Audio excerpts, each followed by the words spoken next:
কোথা থেকে এসেছেন সেটা আমাদেরকে একটু বলেন। ধন্যবাদ রাসেল ভাই। আমি ইফতেখার বলছি। আমি জি। গুলশানেই থাকি।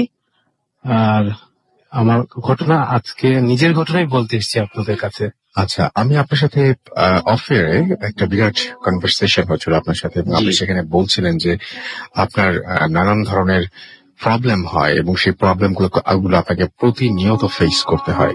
জি। তো আপনি একটু বলুন তো যে কত সালে বা কতদিন আগে প্রথম আপনি টের পেলেন যে কোন একটা সমস্যা আছে আপনার? তো 2002 এই অক্টোবরের দিকে আমি পড়ছিলাম। জি। ঘটনাটা হচ্ছে এভাবে করে, আমি পড়ছিলাম, একটু রাতি হয়ে গেছিল, 1টা-1:30টার দিকে। জি। হঠাৎ করে আমার রিডিং চেয়ার থেকে আমি একটু পিছনে ফিরেছি। হঠাৎ করে আমার বিছানার উপরে একটা লোক বসে আছে। হঠাৎ করে দেখি একটা লোক বসে আছে, একদম টাক মাথা, চুল দাড়ি কিছু নেই, একটু বয়স্কই। তো আমার দিকে তাকিয়ে হেসে ফেললো, কোনো দাঁত নেই, মানে দাড়ি এবং বয়স্ক, এবং তারপর যখন হাসলো তখন চুল দাড়ি কিছু নেই, কিছু নেই, একদম বোল্ড, মানে পুরা টাক মাথা, মানে গোল একটা কিন্তু একটা আচ্ছা। লোক বসে আছে। তো মানে অনেকেরই পরীক্ষা চলছে, অনেকে হয়তো রাত জেগে আজকেও পড়বেন জি। এবং এখনো পড়ছেন, তাদের জন্য বলি যে আপনি এর আগে আপনার জীবনে কোনো অস্বাভাবিক কোনো না কিছু ছিল না? না, তেমন কিছুই না, এটা স্বাভাবিক ব্যাপার স্যাপারই ছিল, সবসময় স্বাভাবিকভাবে চলছি, পড়েছি। এবং হঠাৎ করে আপনি আবিষ্কার করলেন যে আপনার ওদিন হঠাৎ করে দেখলাম জিনিসটা, এবং হাসার সঙ্গে সঙ্গে যখন আপনি দেখলেন যে দাঁত নেই, তখন আপনি ভয় পেয়েছিলেন? তৎক্ষণাৎ আমি প্রচন্ড ভয় পেয়ে আমি সেন্সলেসই হয়ে গেলাম। কারণ সকালবেলা তখন আমি দেখলাম যে আমি চেয়ারের পাশে শুয়ে আছি আর কি, ব্যথাটা পেয়েছিলাম। যেহেতু আমি একলা একলা ছিলাম, যদিও বাসায় অনেক লোক ছিল, আমি একলাই পড়তাম, একলাই থাকতাম। আচ্ছা। তো ব্যাপারটা এই ভদ্রলোক যাকে আপনি দেখেছিলেন, সেই ভদ্রলোক কি আপনার পরিচিত? কখনো আমি রিলেট করতে পারিনি। এখন আজকে আমি তো কল্পনা করতে পারি না যে কিরকম ছিল দেখতে। কারো আত্মীয়দের সাথে বা কারো চেনা মুখের সাথে কখনো মিল খায় নাই। আচ্ছা। এটাই আর কি। প্রথমে ভয় পাওয়ার ঘটনাটা হচ্ছে, সবচেয়ে ভয় পাওয়ার ঘটনা হচ্ছে এটা। এরপর থেকে শুরু হয় হচ্ছে আমার সমস্যা। সমস্যাগুলো কেমন? সমস্যা শুরু হয়, তারপর থেকে দুঃস্বপ্ন দেখা শুরু করি। অবশ্যই অনেক অনেক দুঃস্বপ্ন দেখতাম। স্বপ্নগুলোর মধ্যে একটা উল্লেখযোগ্য আপনার সাথে যেটা শেয়ার করেছি ভাইয়া, যেটা যে আমি স্বপ্ন দেখতাম, সাধারণত এটা একটু বেশি দেখতাম, একটা জায়গায় আমাকে বলি দেওয়া হচ্ছে, একটা বেদিতে শুয়ে বলি দেওয়া হচ্ছে, এবং তার সামনে একটা মূর্তি মতো কিন্তু জীবন্ত, অনেক অনেক শ্যাডোর মতো। তো এটা দেখে চিৎকার করতাম, তারপর আস্তে আস্তে করে অসুস্থ হয়ে যাই। এভাবে করেই আর কি আগাতে থাকে আর কি। এই আচ্ছা। এবং অসুস্থতা আপনার কি ধরনের ছিল? এবং অসুস্থতা হচ্ছে ভয়াবহ টাইপের। আমি এখনো খুব বেশি একটা সুস্থ নয়, বাট প্রথম থেকে যেরকম প্রথম সাধারণত জ্বর আসতো আবার একটা ভয়াবহ সমস্যা হলো 2006 আমি আমার চোখের ভিশনে প্রবলেম হলো। আমার আই ভিশনে খুব প্রবলেম হলো, যে আমি মাঝে মাঝে চোখে দেখতে পারতাম না। চোখে দেখতে পেতেন? একদমই দেখতে। এটা কি হঠাৎ করে একদিন? এটা হঠাৎ করে একদম, একটা বিশ্বকাপ খেলা হচ্ছিল, আমি আমার মা দেখছিলাম। খেলা দেখতে দেখতে আমি বলছি যে আমার কোনো লাইট নাই কেন হঠাৎ করে, কারণ আমার ব্যাকআপ লাইট সুইচ কিছু চলছে না কেন, না? কিন্তু হঠাৎ করে আমার বলছে, বাবু তো চলছে, তো খেলার শব্দ শুনতে, তখন আমি বুঝলাম যে না, আমি চোখে দেখতে পাচ্ছি না। তো এটা একটা ডিজিজ হয়ে গেল এরকম। আচ্ছা। তো এখানকার কোন ডাক্তার কিন্তু আসলে মানে কোন রকমই কোনো এক্সপ্লেনেশন দিতে পারে নাই। আমাদের দেশে অনেক বড় বড় ডাক্তার আমাকে দেখেছেন, আর বাইরেও আমি গিয়েছি, এই কারণেই গিয়েছিলাম। ডাক্তার বেসিক্যালি আপনাকে কি বললো? ডাক্তার আমি নাম মানে কয়েকজনকে দেখেছেন? অনেক ডাক্তার বসেছিল আমাদের এখানে, একজন বড় একটা হসপিটালে। আমি আমার জন্য বোর্ডও বসেছিল, এখনো একটা বোর্ড কাজ করে। তো সেটা না, আমার চোখে যে প্রবলেমটার জন্য একটা বড় ডাক্তার বললেন যে আমি 6 মাসের মধ্যে আমি আর দেখতে পাবো না। আমার গ্লুকোমা টাইপের এরকম একটা ডিজিজ হয়েছিল, তিনি বলেছিলেন আর কি। বাট পরবর্তীতে বোর্ড বললো যে না, এটা হচ্ছে না, এরকম না, চোখে প্রবলেম না, হয়তো চোখে যে ভিতরে যে একটা অপটিক্যাল লোব আছে, সেখানে আমার কিছু কিছু সময় ফ্লুইড আসতো না। এটা অদ্ভুত অদ্ভুত প্রকারের একটা সমস্যা ছিল আর কি। এটা আসলে ঠিক হয়ে গেল আর কি, এরকম। বাট আমি এখনো কিছু কিছু সমস্যার মধ্যে ভুগছি। যেমন গত বছর একটা বড় সড়ো একটা অসুখ হয়ে গেল, মেনিনজাইটিস হয়ে গেছে।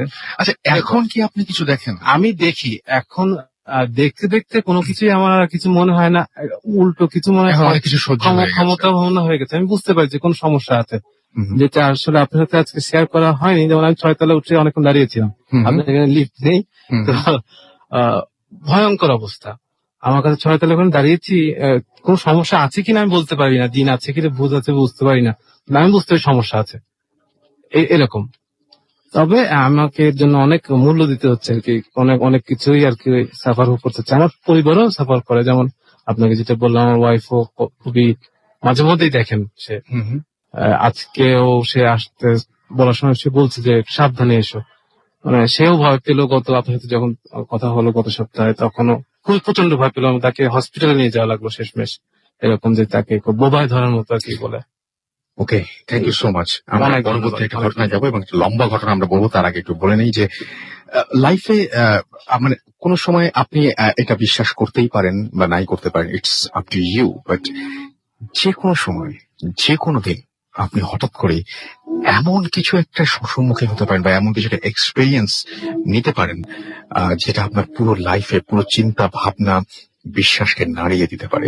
আমি বলছি না যে আপনাকে এই জন্য বিশ্বাস করতে হবে, আমি বলছি না এই জন্য আপনাকে অবিশ্বাস করতে হবে, যে কোনো দিন ঘটতে পারে। এবং এটা যখন ঘটে তখন ঠিক মানে এমন একটা সময় হয়, এটা হরর ফিল্মের মতো অনেকটা। ওই ওই ওই ওই ফর্মুলাটাই কিন্তু আসলে মেনটেন করা হয় হরর ফিল্ম মেকিং এর সময়। যেই মুহূর্তে আপনি একেবারে ভয় না পাওয়ার জন্য প্রস্তুত, সেই মুহূর্তেই ভয়। সো এটাই হচ্ছে ব্যাপার। এখন আমরা চলে যাব আরো একটা ঘটনা, একটু লম্বা ঘটনা, জাস্ট একটু মন দিয়ে শুনুন। অলিভ, শুনে থ্যাংক ইউ রাসেল ভাই। সবার সামনে আবারও হাজির হলাম। তো রাসেল ভাই, মেইনলি আমি নিজেই আজকে কেন জানি ভয় পাচ্ছি।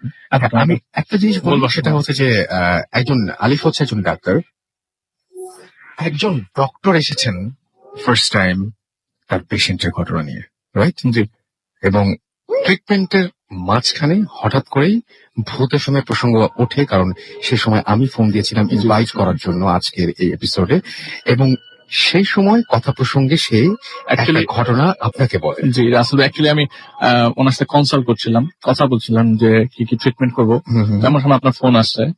তো আমি ফোন রিসিভ করবার পরে ওনাকে জিজ্ঞেস করলাম যে উনি শোনে নাকি। তো বলে আমি তো অ্যাকচুয়ালি শুনি না, তবে আমার একটা মানে আমার লাইফের সাথে ঘটে যাওয়া একটা ঘটনা আপনি যদি শেয়ার করতে পারেন তাহলে করতে পারেন চাইলে। তো আমি বললাম যে কি আপনি একটু বলবেন। তো ওনার ঘটনাটা বিশাল, অনেক বড়। এবং উনি তো বলছিলেন যে মানে ঘটনাটা এত উদ্ভট, এটা কি বলা যাবে কিনা, হ্যাঁ, এরকম বলছে কিছু। আমাকে আমাকে যে বলছে বারবার যে আচ্ছা ভাইয়া, আমার তো ঘটনাটা একটু মানে উদ্ভট টাইপের, এটা রাসেল ভাই মানে আপনি যার কাছে বলবেন সে কি একসেপ্ট করবে নাকি, বা এটা রেডিওতে বলা সম্ভব কিনা। রাইট, আমরা চলে যাবো ঘটনায়, তবে তার আগে বলি ঘটনাটা উদ্ভট মানে এই না যে ঘটনাটা ভয় না। চলুন ঘটনাটা শুনুন। যে রাসেল ভাই, যে মহিলার কথা বলছিলাম, তো উনি আমার পেশেন্ট, নাম হচ্ছে সাবেরা চৌধুরী, মুক্তি ডাক নাম আর কি। তো ঘটনাটা উনি যেভাবে শুরু করেন যে 1998 সালে ওনার সাথে ঘটনাটা ঘটে। তো ঘটনাটা 98 এর না, ওনারা থাকতেন কুমিল্লার বিজয়নগরে। তো ওই সময় ওনাদের বাসাতে থাকা অবস্থায় প্রায় 2 বছর যাবত উনি একটা জিনিসের সম্মুখীন হতে থাকে, সেটি হচ্ছে আপনার উনি প্রায় সময় খুব বিদঘুটে স্বপ্ন দেখতেন। যেমন স্বপ্নের মধ্যে ওনার সাথে কেউ কথা বলছে, বা উনি স্বপ্নের মধ্যে মনে হচ্ছে যে জেগে আছে। তো ওই জাগ্রত অবস্থায় দেখছে যে বিছানার উপরে প্রায় 30-40 জন মানুষ একসাথে জড়সড়ো হয়ে বসে আছে, সবাই ওনার দিকে তাকিয়ে আছে। এরকম স্বপ্ন শুধু একদিন 2 দিন না রাসেল ভাই, এরকম স্বপ্ন উনি দেখতো প্রায় 2 বছর যাবত। তো অ্যাকচুয়ালি যখনই উনি ঘটনাগুলো কাউকে বলতে যেত, বা ঘটনাটা মার সাথে শেয়ার করবে, এক বাবার এক মেয়ে, তো শেয়ার করতে যাওয়ার সময় তার মুখ দিয়ে কোনো কথা বেরোতো না, বা বলতে গেলে উনি কোনো না কোনো কারণে হয়তো ভুলে যেত, বা বলতে গেলে বলতে পারতো না, অন্য কোনো কাজে ব্যস্ত হয়ে যেত। 1998 সালে এই যখন ওনার বড় ভাই বাংলাদেশ থেকে চলে যায়, তখন থেকে অ্যাকচুয়ালি ওনার সাথে ঘটনাগুলো একদম সামনাসামনি ঘটতে থাকে। এতদিন স্বপ্নে ছিল, এবার ঘটতে থাকে সামনাসামনি। শুনি আমরা। তো উনি ওনার ভাইকে সি অফ করতে ঢাকা আসে, ফুপির বাসায় আসে। ফুপির বাসা হচ্ছে জিঞ্জিরাতে। তো ভাইয়াকে সি অফ করবে যেদিন, এর আগের দিন রাতের বেলা সবাই মিলে একসাথে বসে টেবিলে খাচ্ছে। তো দরজা নক করে, কে জানি বেল দেয়। তো উনি দরজা খুলে, এবং খোলার পরে দরজার দিকে তখনও তার চোখ পড়েনি, তখন একজন ডাকে পেছন থেকে, কে এসছে? তো বলে দেখছি। তো যখনই সে দরজার প্রায় পুরোটা খুলে তাকায় তখন দেখে যে দুজন মানুষ দাঁড়িয়ে আছে তার সামনে। তার খালি এতটুকু মনে আছে মানুষগুলার মানে অ্যাকচুয়ালি কোনো মাথা দেখা যাচ্ছে না, কিন্তু হাতের সাইজটা বিশাল। মাথা দেখা যাচ্ছে না, কিন্তু হাত দেখা যাচ্ছে। দুটা মানুষ, আচ্ছা, হাত দেখা যাচ্ছে কিন্তু মাথা দেখা যাচ্ছে না। দুজনই সাদা কাপড় পরে দাঁড়ানো ওনার সামনে। এই বলে সে সেন্স হারিয়ে ফেলে এবং সেন্স ফিরবার পরে উনি ঘটনা সবাইকে বলে বেড়ায় যে এই ঘটছে আমার সাথে। তো তখন জিনিসটা একটু ডিফারেন্ট লাগলে ওনার ফুপা জিনিসটাকে আর অন্যভাবে নেয় নাই। ওনা বলে যে, ফুপা বললো যে তোরা তো আজকে এসছিস, আমি আজকে ভোরবেলা ফজরের নামাজ পড়ে আসবার সময় মসজিদে যখন আমি মানে ফরজ নামাজটা শেষ করি, তো হুজুররা একটা কথা বলার সময় আমি মসজিদের এন্ট্রান্সের দিকে একটু চোখ পড়ে। তো চোখ পড়বার সময় আমি দেখি দুজন মানুষ দাঁড়িয়ে আছে। আমি শুধু হাতটাই দেখতে পাচ্ছি, দুজনের আর কোনো মাথা কিছু দেখতে পাচ্ছি না। তো আমি আবার হুজুরের দিকে মনোযোগ দিতে গেছি, মানে আমি জিজ্ঞেস করবো হুজুরকে আপনারা কি এরকম কিছু দেখছেন কিনা। এমন মুহূর্তে আমি দেখলাম ওইখানে আর কেউ নাই। তো আমি যখন বাসায় ব্যাক করি আমি অনেক দোয়া পড়তে থাকি। ওই ফুপা বললেন যে আমি অনেক দোয়া পড়তে থাকি। আল্লাহকে ডাকতে ডাকতে যখন ঘরের কাছে চলে আসলাম, ভাবলাম যে আমি এখন সেফ আছি, কিন্তু এমন সময় যখন নিজের ঘরে ঢুকবো, দরজা দিয়ে ঢোকার সময় দেখি ওই দুটা মানুষ দাঁড়িয়ে আছে এবং আমার বুকের ভেতরটা আটকে উঠলো। তো প্রথম মুক্তিয়াপুর ঘটনাটার কথা সবাই অবিশ্বাস করলো। ফুপা যখন তার সাথে রিলেট করলেন তখন সবাই বললো যে না, দেয়ার ইজ সামথিং ডিফারেন্ট, এখানে কিছু একটা ঘটছে যেটা আসলে খারাপ কিছু। তো পরের দিন ভাইয়া চলে যায়, ওনাকে আর জিনিসগুলা নিয়ে এতটা বদল করার নেই। তো উনি বাংলাদেশ ছেড়ে চলে যায়। তো সবার খুব মন খারাপ। পরের দিন, ওই দিন রাতের বেলা ঠিক একই সময় আবারও ওই দুজন লোক হাজির হয় এবং দরজাটা খুলে ওই বাসার আবারও কি সেই নক করি তারা আসে এবং দরজা খুলে দেখে যে দুজন লোক দাঁড়িয়ে আছে। এবং ওইটা দেখার পর উনি সাথে সাথে দরজা লাগিয়ে দেয় এবং সবাইকে বলে যে তোমরা সবাই আল্লাহকে ডাকো। তো ওই দিন তারা ডিসিশন দেয় যে না, আমরা থাকবো না। তো ঘটনাটা রাসেল ভাই এই জায়গায় শেষ হয়ে যেতে পারতো, যে এখান থেকে চলে যাচ্ছে আমার ঝামেলা শেষ, কিন্তু ঝামেলাটা আসলে শুরু হয় আবার কুমিল্লায় যাওয়ার পর। কুমিল্লায় পৌঁছাবার পর এক সপ্তাহ পর থেকে আবার ঠিক একই স্বপ্ন রাসেল ভাই। রাত্রেবেলা ঘুমের মধ্যে দেখছে যে আমার ঠিক খাটের উপর, তার খাটের উপর অনেকেই বসে আছে। খুব অদ্ভুত স্বপ্ন। অদ্ভুত না রাসেল ভাই, এটা 2 বছর ধরে একই স্বপ্ন বারবার দেখাটা পসিবল না। তো উনি অ্যাকচুয়ালি আবার মানে খুব পড়াশোনা করতেন আর কি, রাত জেগে পড়াশোনা করবার একটা অভ্যাস আছে। ইফতেখার ভাইয়ের সাথে আমার ঘটনা কিছুটা মিল আমি পাচ্ছি। তো রাত জেগে পড়বার একটা অভ্যাস ছিল তার। তো ওই দিন রাতের বেলা, ঠিক যেদিনই সে ওই স্বপ্নটা দেখলো, ওই দিন রাতের বেলা সে পড়ার পরে বাথরুম থেকে গোসল করে আসে এবং ব্যাক করে শুধু ঝাঁটা দিতে দিতেই দেখলো যে তার ড্রেসিং টেবিলের সামনে একজন মানুষ বসে আছে, লম্বা চুল, কিন্তু মুখের মধ্যে কোনো স্ট্রাকচার নেই, পুরো প্লেন একটা মুখ, এবং তার দিকে তাকাচ্ছে না। সে সামনে এগিয়ে দেখার পরে ওইটা দেখার পরে সে ফিট হয়ে যায়, সেন্স হারিয়ে ফেলে। তো সেন্স হারাবার পর মাকে সে বারবার ঘটনাগুলো বোঝানোর চেষ্টা করে এবং মাকে এসে আস্তে আস্তে বুঝে বলে যে মা, আমি এরকম ঘটনা লাস্ট 2 বছর ধরে প্রত্যক্ষ করছি, আমি তোমাদেরকে অ্যাকচুয়ালি বলতে পারছিলাম না। তো পাশে এক হুজুর আছে, উনি খুব বুজুর্গ, উনি খুবই মানে ভালো একজন মানুষ। তার কাছে নিয়ে যাওয়ার পর সে বলে যে আচ্ছা, তুমি এই পানিটা 7 দিন খেও, আর তোমাকে কিছু ফুল টাইপের একটা জিনিস দিয়ে পানি দিল, বলে এটা তুমি 3 দিন গোসল করবো এটা দিয়ে। ঠিক একই জিনিসগুলো সে ফলো করে আসলে কোনো কিছুই হয় নাই। সে 7 দিন বললো যে 7 দিন পানিটা খেতে, সে বলেছে 7 দিন খেলে হয়তো আমি আর জিনিসগুলো ফেস করবো না, কিন্তু ঠিক রাতের বেলা একই জিনিস বারবার তাকে ফেস করতে হচ্ছে। মজার বিষয়, ওই থেকে প্রায় 14 দিনের একটা গ্যাপ, 14-15 দিন পরে বাসায় কেউ নাই। তখন হচ্ছে 1999 সাল রাসেল ভাই। তো আপনার বৈশাখের সময়, পয়লা বৈশাখের আমের সময়। তো ওনার মা যথারীতি বাইরে যান এবং বাসায় ছিলেন না আর কি, আর ওনার বাবা ছিলেন অফিসে।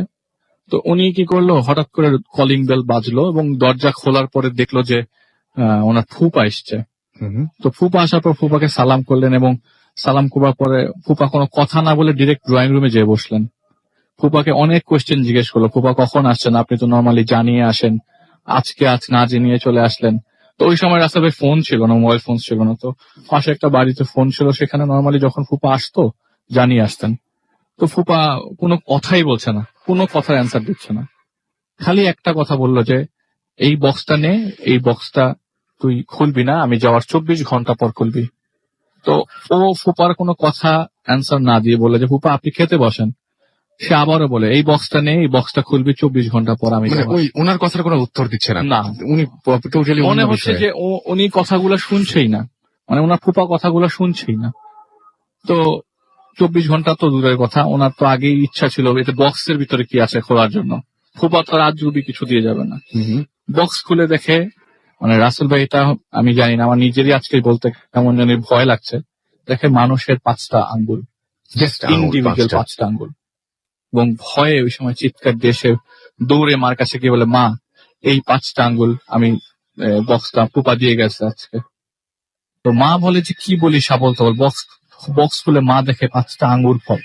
তো ওই দেখতে দেখতে উনি দুজন দুই জিনিস দেখছে। মা দেখতে দেখতে উনি আবার সেন্স হারিয়ে ফেলছে। মা ওনাকে ধরতে গিয়ে জিনিসটা আবার ছুঁড়ে ফেলে দেয়। তো ওনাকে ধরে বলে যে চল ঢাকায় চল। ওই দিন রাতের বেলা এই কন্ডিশন দেখার পর মেয়ে এতবার সেন্সলেস হয়ে যাচ্ছে, একটা মা বাবা এটা একসেপ্ট করে নিবে না। তারা অবশ্য ওই জিনিস সাথে সাথে ঢাকায় নিয়ে আসে এবং ফুপির বাসায় নিয়ে আসে। তো ফুপাকে বলছে যে ফুপা এই জিনিসগুলো আমি দেখলাম। তো ফুপা বলে আমি তো যাই নাই, আমি গেলে তোকে এই জিনিসগুলা কেন দিব, তোর মা এই জিনিসটা কেন দেখবে। তো এখানে ডক্টর দেখায় এবং ডক্টর বলে এটা কন্ডিশনাল হ্যালুসিনেশন হতে পারে, আপনি এই ওষুধগুলা খান, এই ওষুধগুলা খাওয়ার পরে দেখা যাক, আপনি আমাকে 1 মাস পরে আমার একটা ভিজিট দিবেন। তো ডক্টরের কাছ থেকে যাওয়ার পর শুক্র মিলে আবার ব্যাক করে 2-3 দিন তার ঘুম খুব ভালো হয় রাসেল ভাই। এরপর থেকে ঘুমের ওষুধ 3টা-4টা খেলেও তার ঘুম হতো না। যেখানে সে একই জিনিস আগে সে স্বপ্নে দেখতো, এখন সে চাক্ষুষ বসে থাকা অবস্থায় দেখছে, তার খাটের উপর অনেকে বসে আছে। এর মধ্যে তার চান্স হয়ে যায় চিটাগং ইউনিভার্সিটিতে। সে চিটাগং ইউনিভার্সিটিতে চান্স পেয়ে যাওয়ার পর সব ধরনের ফর্মালিটিস কমপ্লিট করে আসার পরে 1 মাসের ছুটি পায়। 1 মাসের ছুটি পাওয়ার পরে সে ঢাকা মানে কুমিল্লা চলে আসে। কুমিল্লা চলে আসবার পরে যেটা অ্যাকচুয়ালি রাসেলে বলতে যাচ্ছে সেটা টোটালি আনএক্সপেক্টেড। এটা হতে পারে 1-2 বছরের মধ্যে এরকম হতে পারে। তো রাত 11টা বাজে, তখন সবাই মিলে কথা বলতে বলতে দরজায় কে জানি নক করলো। নিচের ভাড়াটিয়া মাঝে মধ্যে দোকানে যাওয়ার জন্য কলাপসিবল চাবি নক করে।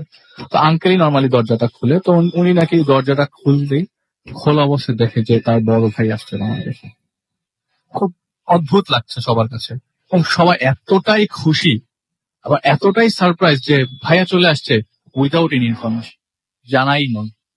তো সবাই কোশ্চেন জিজ্ঞেস করছে, তুই কখন আসছিস, কাউকে কিছু বললি না, কিভাবে আসছিস, কেমনে আসছিস।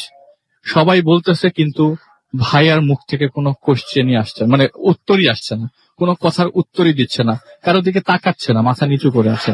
তো সবার একটা কিউরিয়াসিটি থাকে, বিদেশ থেকে কেউ আসলে আমার জন্য কি আনছিস, আর নিজের মানুষ আসছে, ভাইকে জিজ্ঞেস করছে তুই আমার জন্য কি আনছিস, উত্তর আসতেছে না, খালি একটা কথা বললো আমি ঘুমাবো। তো মা ভাবলেন যে হয়তো কোনো একটা ঝামেলা হয়েছে ইউএসএতে, নইলে এরকম ভাবে সে কথা বলার না বলার মতো মানুষ না। বলে যে ঠিক আছে তুই আমাদের রুমে ঘুমা, আমাদের রুমে আমি তোকে জায়গা করে দিচ্ছি, মুক্তি ড্রয়িং রুম। তো সব যথারীতি সবাই ঘুমিয়ে পড়লো। ওই দিন রাতের বেলা মুক্তি একই জিনিস দেখে, এবার ড্রয়িং রুমে দেখছে অনেকগুলো মানুষ বসে আছে। আমি আপনাকে রাসেল ভাই একটু ফাস্ট বলার কারণে বলি নাই, ড্রয়িং রুমে একই মানুষ সবাই বসে আছে, 20-25 জন ড্রয়িং রুমে, এবং ওর সামনে পানি খেতে উঠে রাত্রেবেলা। ওই মুহূর্তে কিন্তু ওই যে মা বাবার রুমে কিন্তু ভাইয়া ঘুমিয়েছিল, তো দরজা লাগানো। পরের দিন যখন সকালে ঘুম ভাঙে সবার, এবং সবার ঘুম ভাঙে, সবার আগে ঘুম ভাঙে হচ্ছে আন্টির ঘুম ভাঙার পরে রাসেল ভাই রুমে যাওয়ার ছেলে, মানে নিজের রুমে যেখানে ছেলে ঘুমাচ্ছিল, যাওয়ার পর দেখে একটা মানুষ যদি ঘুমিয়ে থাকে ওই জায়গাটাতে, আপনি দেখবেন যথাযথ অগোছালোই থাকবে, বা কেউ যদি সরে যায়, দেখে যে ওই রুমে কেউ নাই, অ্যাজ ইট ওয়াজ। যার কালকে রাতে যখন আসে, যখন ঘুমাতে যায়, যেরকম ভাবে ছিল ঠিক সেরকম ভাবে আছে। কেমন একটা অদ্ভুত মানে ঘটনা ঘটছে তাদের সবার সাথে। আগে ছিল খালি মুক্তি একা, এখন তার মা বাবা এবং সে নিজে প্রত্যক্ষদর্শী। ওই জিনিসটা সবার ওনার কাছে খুব অদ্ভুত লাগছে। আসলো চলে গেল ছেলেটা। এটা যদি আজকের ঘটনা বা একদিনের ঘটনা হতে পারলে হয়তো ভালো হতো, কিন্তু এটা ঘটতেছে প্রতিদিন দেখা যায় ওনার ভাই আসে রাত্রে 11টায়, পরের দিন সকালে চলে যাচ্ছে না, তো সকালবেলা আসছে দুপুরে চলে যাচ্ছে। ওই আসা মুহূর্তে কারোর সাথে কোনো কথা নেই, একটা কথা বলছে না সে। তো এর মধ্যে জায়গাগুলো একটু খেয়াল করবেন আপনারা সবাই, একটু খুব উইয়ার্ড একটা জায়গা, পরে শুনলে বুঝতে পারবেন। আমরা এখানে তারপরে চলতে। জি হাসান ভাই, শিওর। তো এর মধ্যে উনি চিটাগং ইউনিভার্সিটিতে চলে আসে, তার তো ওই জায়গায় ক্লাস শুরু হয়ে গেছে। তো ক্লাস শুরু হওয়ার মধ্যবর্তী সময়ে হঠাৎ করে একদিন, ওই দিন শনিবার ছিল, উনি ইউনিভার্সিটিতে যাচ্ছে, তো যাওয়ার পথে রাস্তার মধ্যে দেখে তার ভাই দাঁড়িয়ে আছে, মুক্তি আপু। এর মধ্যে কুমিল্লায় কি ঘটছে সেটা তার মাথায় ছিল না, নাই মানে সে জানে না। তো দেখে যে ভাই রাস্তার মধ্যে দাঁড়িয়ে আছে, সে সামনে গিয়ে দৌড়ে গিয়ে, ভাই তোর কি হয়েছে, তুই বল না কি হয়েছে, মানে থাকছে। বলে যে আমি যদি একটা মানুষ, এটা যদি না হয় তাহলে আমি কিছুই ফিল করবো না। আমি তো একটা মানুষ ধরছি, নাড়াচ্ছি বারবার, কোনো অ্যান্সার দিচ্ছে না যে কেন আমি এরকম করছি, কেন এরকম করছি। একটা সময় মনে আছে যে আমি ছাদের মধ্যে একজনের সাথে এরকম কথা বলছিলাম, মা এসে জিজ্ঞেস করছে যে তুই কার সাথে কথা বলছিলি, কিন্তু আমি তো একজন মানুষের সাথে কথা বলছিলাম। তো হয়তো এরকম ভাবে আমি যে ধাক্কাচ্ছি মানুষটাকে, সেই মানুষটা তো এখন আমি তো সেটা মানুষ ছিল না, হয়তো বা কি ছিল আমি জানি না, বারবার না আছে আমার ভাইটা হতে পারে না, এটা ইম্পসিবল, টোটালি আউট, মানে আউট অফ মাই নলেজ, এরকম কখনো হতে পারে। তো এর মধ্যে আপনার ইউএসএ থেকে খবর আসলো যে একটু একটু ডিফারেন্ট, মানে উনি হঠাৎ করে শুনে ঘটনা যে ইউএস থেকে খবর এসছে যে ওনার চাচা ইউএসএ থাকে, বলেছে যে ফাহাদের শরীর খুব খারাপ, ও হসপিটালে আছে, তোমরা সবাই ওর জন্য দোয়া করো। এটা শুনে সাথে সাথে ঢাকা চলে মানে ঢাকাতে আছে উনি, আর না, খবর ওটা আসছে কুমিল্লায় আছে। কুমিল্লায় আছে, আর জি। ঢাকাতে খবর আসছে যে না ওখানে ইউএসএ তে সে ইউএস হচ্ছে অসুস্থ এবং সবাই মানে ওর জন্য সবাই দোয়া করো। জিনিসটা খুব মানে খুব খুব অদ্ভুত অদ্ভুত ব্যাপার। মানে খুবই এখানে যে অদ্ভুত। আছে তাকে আরেকজন বলছেন যে ইউএসএ তে সে অসুস্থ। অসুস্থ। তো সে ঢাকায় সাথে সাথে চলে আসে এবং মুক্তিপুর ডিরেক্ট সাথে সাথে মা বাবার সাথে আসে এবং ওনারা এসে খুব উত্তেজিত হয়ে যায়। তাহলে আমাদের সাথে প্রতিদিন কি হচ্ছে, আসলে আমার খুব ভয় লাগছে জিনিসটা বলতে, কেমন জানি লাগছে আর কি বলতে, যে আমার সাথে এগুলো কি করছে। প্রতিদিন আমি আমার ছেলেকে দেখছি আসছে যাচ্ছে আসছে যাচ্ছে, অথচ এটা কি, আমার ছেলে অসুস্থ এখানে। এসিটা দিয়ে দেন, ঘামছে একদম পুরোপুরি। তারপরে না, আমার কাছে রাস্তার বেশ সিরিয়াসলি ঘটনাটা অদ্ভুত লাগে। তো হঠাৎ করে সে বলে যে না, তোমরা সবাই আল্লাহর কাছে দোয়া করো, ও যেন আমাদের কাছে সুস্থ হয়ে ফেরত আসে। বলে, আপনি কি বলতেছেন এগুলো, আমার কাছে প্রতিদিন আমার ছেলে আসে রাত্রেবেলা। তাহলে ওকে বাংলাদেশে আসে নাই? বলে যে আমি কিছু বলতে পারবো না, তোমরা জাস্ট আল্লাহর কাছে দোয়া। ওই পাশ থেকে ইউএসএ থেকে এটা খুব 2-3 দিনের মধ্যে খবর আসলো এবং খবরটা ওনার ফুপা পায়। ফুপাকে জানানো হয় যে ভাই উনি ওর ফাহাদ উনি মারা গেছেন আর কি, তো ওনার লাশ নিয়ে আমরা বাংলাদেশে আসছি। অদ্ভুত ব্যাপার। অদ্ভুত ব্যাপার, টোটালি অদ্ভুত ব্যাপার। এবং বিশ্বাস করতে পারছেন না এতদিন যা হচ্ছে তার সাথে যদি এটা জোড়া দিই, কিছুই মিলার কথা না, কিছুই মিলবার কথা না। তো বাংলাদেশ আসার পর ওনার মার রাইট সাইডটা প্যারালাইজ হয়ে যায়, আপনার মুখের রাইট সাইডটা, উনি কথা বলতে পারতেন না। তো এটা দেখার পরে বাবা মোটামুটি বাকরুদ্ধ হয়ে পড়ে। আর অদ্ভুত ব্যাপার হচ্ছে যখন কফিন থেকে লাশটা বের করার পরে মানে সবাই বিলাপ করে কান্না করেন রাসেল ভাই। তো ওই আপু লাশ ধরে জাস্ট বলছিল যে ভাই আমাকে ছেড়ে তোরা তুই এভাবে চলে গেলি। তো হাতটা যখন ধরতে যায়, এটা খুব অদ্ভুত জায়গা। হাতের মধ্যে কোনো আঙ্গুল পায় না রাসেল ভাই। ডান হাতটা যখন উঠায়, ওই হাতের জায়গাতে ওই হাতে কোনো আঙ্গুল ছিল না। যেটা মানে এটা ক্লুই বলবো, যেটা অনেক দিন থেকে সে এরকম সে আসছিল কি, এটা কি সেটাই সে মিলাতে পারে, চাইলে মিলাতে পারে। যে না, আমি তো ফুফাতে একদিন এরকম Right. কিছু একটা পেয়েছিলাম, ফুফাতো ছিল না, ফুফাতো বলে আমি ছিলাম না, তাহলে আসলে এই জিনিসগুলো কি ঘটেছিল আমাদের সাথে। আসলে এটা বলার পর একটু টোটালি ইমোশনাল হয়ে যায় আমার কাছে। তো আমি আমি বুঝছিলাম না আপনার কাছে জিনিসটা শেয়ার করবো কিনা, আপনি অপরচুনিটি দিয়েছেন, আজকে শেয়ার করলাম। রাসেল ভাই, থ্যাংক ইউ সো মাচ। আপনার পেশেন্টের নামটা কি বললেন যেন? সাবিরা চৌধুরী। ডাক নাম বললেন মুক্তি। আপনাকে অনেক ধন্যবাদ। যদি আপনি শুনে থাকেন, আপনার ঘটনাটা আমরা শোনালাম এবং আমি দেখতে পাচ্ছি যে আমি এসএমএস শোনার ফাঁকে ফাঁকে মাঝে মাঝে এসএমএস দেখছিলাম, অনেকেই প্রশংসা করেছেন এবং মনির আমাদের এসএমএস করেছেন। আচ্ছা, আমি এসএমএস গুলো একটু পরে এসে পড়ছি। আমাদের আসলে একটা বিরতি এখন না নিলেই না, সুতরাং একটা বিরতির পরে আমরা আবারও ফিরে আসছি। কোথাও যাবেন না, আমাদের সঙ্গে থাকুন। যারা এসএমএস করতে চান, মোবাইলের মেসেজ অপশনে গিয়ে টাইপ করুন ফুর্তি FORT স্পেস দিয়ে দেখুন আপনার নাম, স্পেস দিয়ে আপনার মেসেজ পাঠিয়ে 9840 নাম্বারে। যারা আমাদের ইমেইল করতে চান, আমাদের ইমেল অ্যাড্রেস হচ্ছে bhutfm@furti.fm, which is bhwtfm@radiofort.fm। আপনার নাম, ঠিকানা এবং ফোন নাম্বার সহ আপনার জীবনে ঘটে যাওয়া সেরা ঘটনা পাঠিয়ে দিন আমাদের কাছে। যারা ফেসবুকে কানেক্টেড থাকতে চান, চলে যান www.facebook.com/radio.fruity অথবা www.facebook.com/bhutfm.russell। আমরা একটু পরেই ছোট্ট একটা বিরতির পরে ফিরে আসবো। দারুণ দারুণ সব ঘটনা আপনার জন্য ওয়েট করছে। কোথাও যাবেন না, stay tuned radio Foorti. Thank you. সবাই শুনছেন সবসময় রেডি ফুর্তি। আমি রাসেল আছির সাথে, আমার সাথে রয়েছে মাসুম এবং আজকের অতিথিরা, এবং চলছে ভূত এফএম। আপনারা অনেকেই বলেছেন, ব্যাকগ্রাউন্ড মিউজিকের অনেক প্রশংসা করেছেন, অসম ভাইয়া। কেউ কেউ বলছেন যে একটু লাউড লাগছিল মাঝখানে মাঝখানে। আমি আপনাদের একটা ছোট্ট উদাহরণ দিই। আমরা যখন সাধারণত আপনাদের অডিও ক্লিপ গুলো শোনাই, যেগুলো ঢাকার বাইরে থেকে আসে, দেশের বাইরে থেকে আসে, বিভিন্ন জায়গা থেকে আসে, ঢাকার মধ্যে থেকেও আসে, তখন কিরকম অস্বাভাবিক লাগে? খুব বেশি ভালো বা খুব বেশি মাঝে মাঝে খারাপ? না, সেটা লাগে না, কারণ সেটা লাইভ থাকে না। এটা খুব সহজ বোঝাটা। এবং আপনি যদি সত্যি কথা বলতে যে এখানে যে সমস্ত অসামঞ্জস্য দেখবেন, সেটা হচ্ছে যে একটা একটা লিনিয়ার ঘটনা নন লিনিয়ার হয়ে যায় যখন লাইভ কেউ বলে, তখন আগে পিছিয়ে এটা হয়, এবং সেটার সাথে মিউজিকটা মেনটেন করতে গিয়েও কিন্তু খবর হয়ে যায়। মিললে তো খুব ভালো, না মিললে খুব খারাপ। বাট যখন দেখবেন যে খুব স্মুথ যাচ্ছে, তখন বুঝবেন যে আমরা অডিও ক্লিপ প্লে করছি। এনিওয়ে, আমরা অডিও ক্লিপ প্লে করবো আজকে, হয়তো মানে করবো না, আমি জানি না এখন রেডি আছে কিনা কোনো কিছু। আপনাদের গত সপ্তাহে কিছু ছবি দিয়েছে, পোস্ট করেছিলাম আমার ফেসবুকে, আপনারা সবাই দেখেছেন এবং সেটা নিয়ে কমেন্টও করেছেন অনেকে। আপনার ছবিগুলো একটু ক্লোজ, মানে একটু একটু জুম করে দেখবেন, তাহলে বুঝতে পারবেন যে একটু মানে খুব কাছ থেকে যদি একটু ভালোভাবে দেখেন কিছু পেয়েও যেতে পারেন ছবির মধ্যে। আমি আপনাদের কাছে যেটা জানতে চাচ্ছিলাম যে এই ছবি নিয়ে আপনার কি ধারণায়, মানে আপনার মতামত, আপনার অপিনিয়ন জানতে চেয়েছিলাম। ওকে, আচ্ছা, আকাশ আমাদের এসএমএস করেছেন, এবং আমি অনেকের এসএমএস কিন্তু এখন দেখা গেছে আগেই করেছিলেন, এবং অনেকের এসএমএস মিস করবো। I am really sorry for that, but যাদের যাদের দেখতে পাচ্ছি আমি পড়ে ফেলছি। এবং আমাদেরকে সৃজন এসএমএস করেছেন তার, আচ্ছা, এবং আমাদেরকে এসএমএস করেছেন দেখতে পাচ্ছি শোভন ভোলা থেকে। আলিফ ভাই কেমন আছেন? এবং তিনি বলছেন যে তিনি ওই যে ঢাকা স্টেডিয়ামে আপনার সাথে পরিচয় হয়েছিল আলিফ। সাজিদ আমাদের কামরাঙ্গি চর থেকে লিখেছেন যে তিনি ভূত এফএম অনেক পছন্দ করেন। আমাদেরকে শুনছেন রানা, সেলিম, মিঠুন, এবং আমাদেরকে হিমেল চৌধুরী গাজীপুর থেকে এসএমএস করেছেন। আমাদেরকে স্পর্শ এসএমএস করেছেন জিএস আদর ধানমন্ডি 15 নম্বর থেকে আর কি। সাদ্দাম আমাদেরকে রানীগঞ্জ থেকে এসএমএস করেছেন। দীপ্ত মিমি মিরপুর 2 থেকে এসএমএস করেছেন। জসিম আমাদের মংলা থেকে এসএমএস করেছেন। বিকাশ জিঞ্জিরা থেকে। ইমা আমাদের এসএমএস করেছেন, এবং সেকেন্ড স্টোরিটার অনেক প্রশংসা করেছেন। তানিয়া আহনাফ আমাদের এসএমএস করেছেন, এবং তিনি মোহাম্মদপুর থেকে এসএমএস করেছেন। ফার্স্ট স্টোরিটা তার কাছে অনেক বেশি ভালো লাগছে। ইলিয়াস আমাদের মুক্তাগাছা থেকে এসএমএস করেছেন।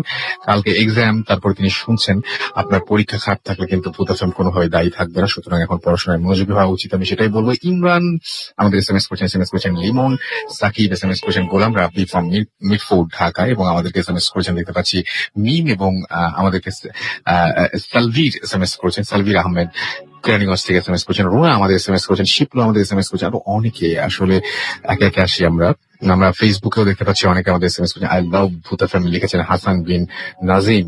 এমডি রায়হান আমাদের এসএমএস করেছেন, লিখেছেন আজকে অনেক ভয় লাগছে, সো ভাই ভয় পাচ্ছি। এটা আমার পেজে ছিল।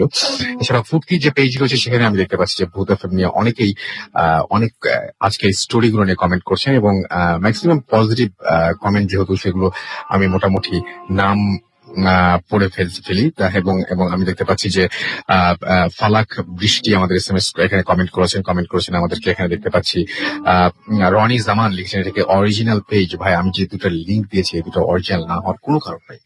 আমাদেরকে এছাড়াও দেখতে পাচ্ছি সুমন খান বলছেন যে তিনি শুনছেন আমাদেরকে। এছাড়াও দেখতে পাচ্ছি যে আমাদেরকে অনেকেই এখানে হৃদয় খান HA আমাদের এসএমএস করেছেন আমাদেরকে। এছাড়াও এসএমএস না, কমেন্ট করেছেন। আহসান আকাশ সহ আরো অনেকে কমেন্ট করেছেন। আপনি এখানে যেতে পারেন, কমেন্ট করতে পারেন, আমাদের এসএমএস করতে পারেন, যেটা আপনার ইচ্ছে সেটা করতে পারেন, কোনো সমস্যা নেই। এবং এই মুহূর্তে আমি একটা ঘটনা বলবো, কোইন্সিডেন্স ব্যাপারটা আপনার কাছে কি মনে হয় যে সবসময় লাইফে কিছু কিছু এরকম ইনসিডেন্ট থাকে, যে কোনো আমরা বলি যে কোইন্সিডেন্স, এটা একটা কোইন্সিডেন্স, এটা ঘটে গেছে, বা এটা অনেক সময় আমরা বলি যে না, এটা এত সিরিয়াসলি নেওয়ার কিছু নেই। হ্যাঁ, সিরিয়াসলি নেওয়ার কিছু নেই যতক্ষণ পর্যন্ত আপনি ক্ষতিগ্রস্ত না হচ্ছেন, তাই না?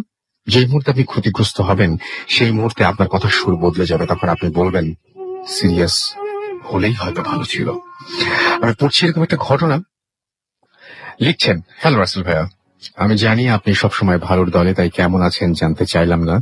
আমি আমেরিকায় থাকি, তাই চাইলেও স্টুডিওতে আসা সম্ভব না। ঘটনাটা স্বপ্ন নিয়ে। ঘটনাটা ঘটে আমাদের অনেক আজকের মানে ব্যাক টু ব্যাক আমরা স্বপ্নের ঘটনা শুনছি, তাই না?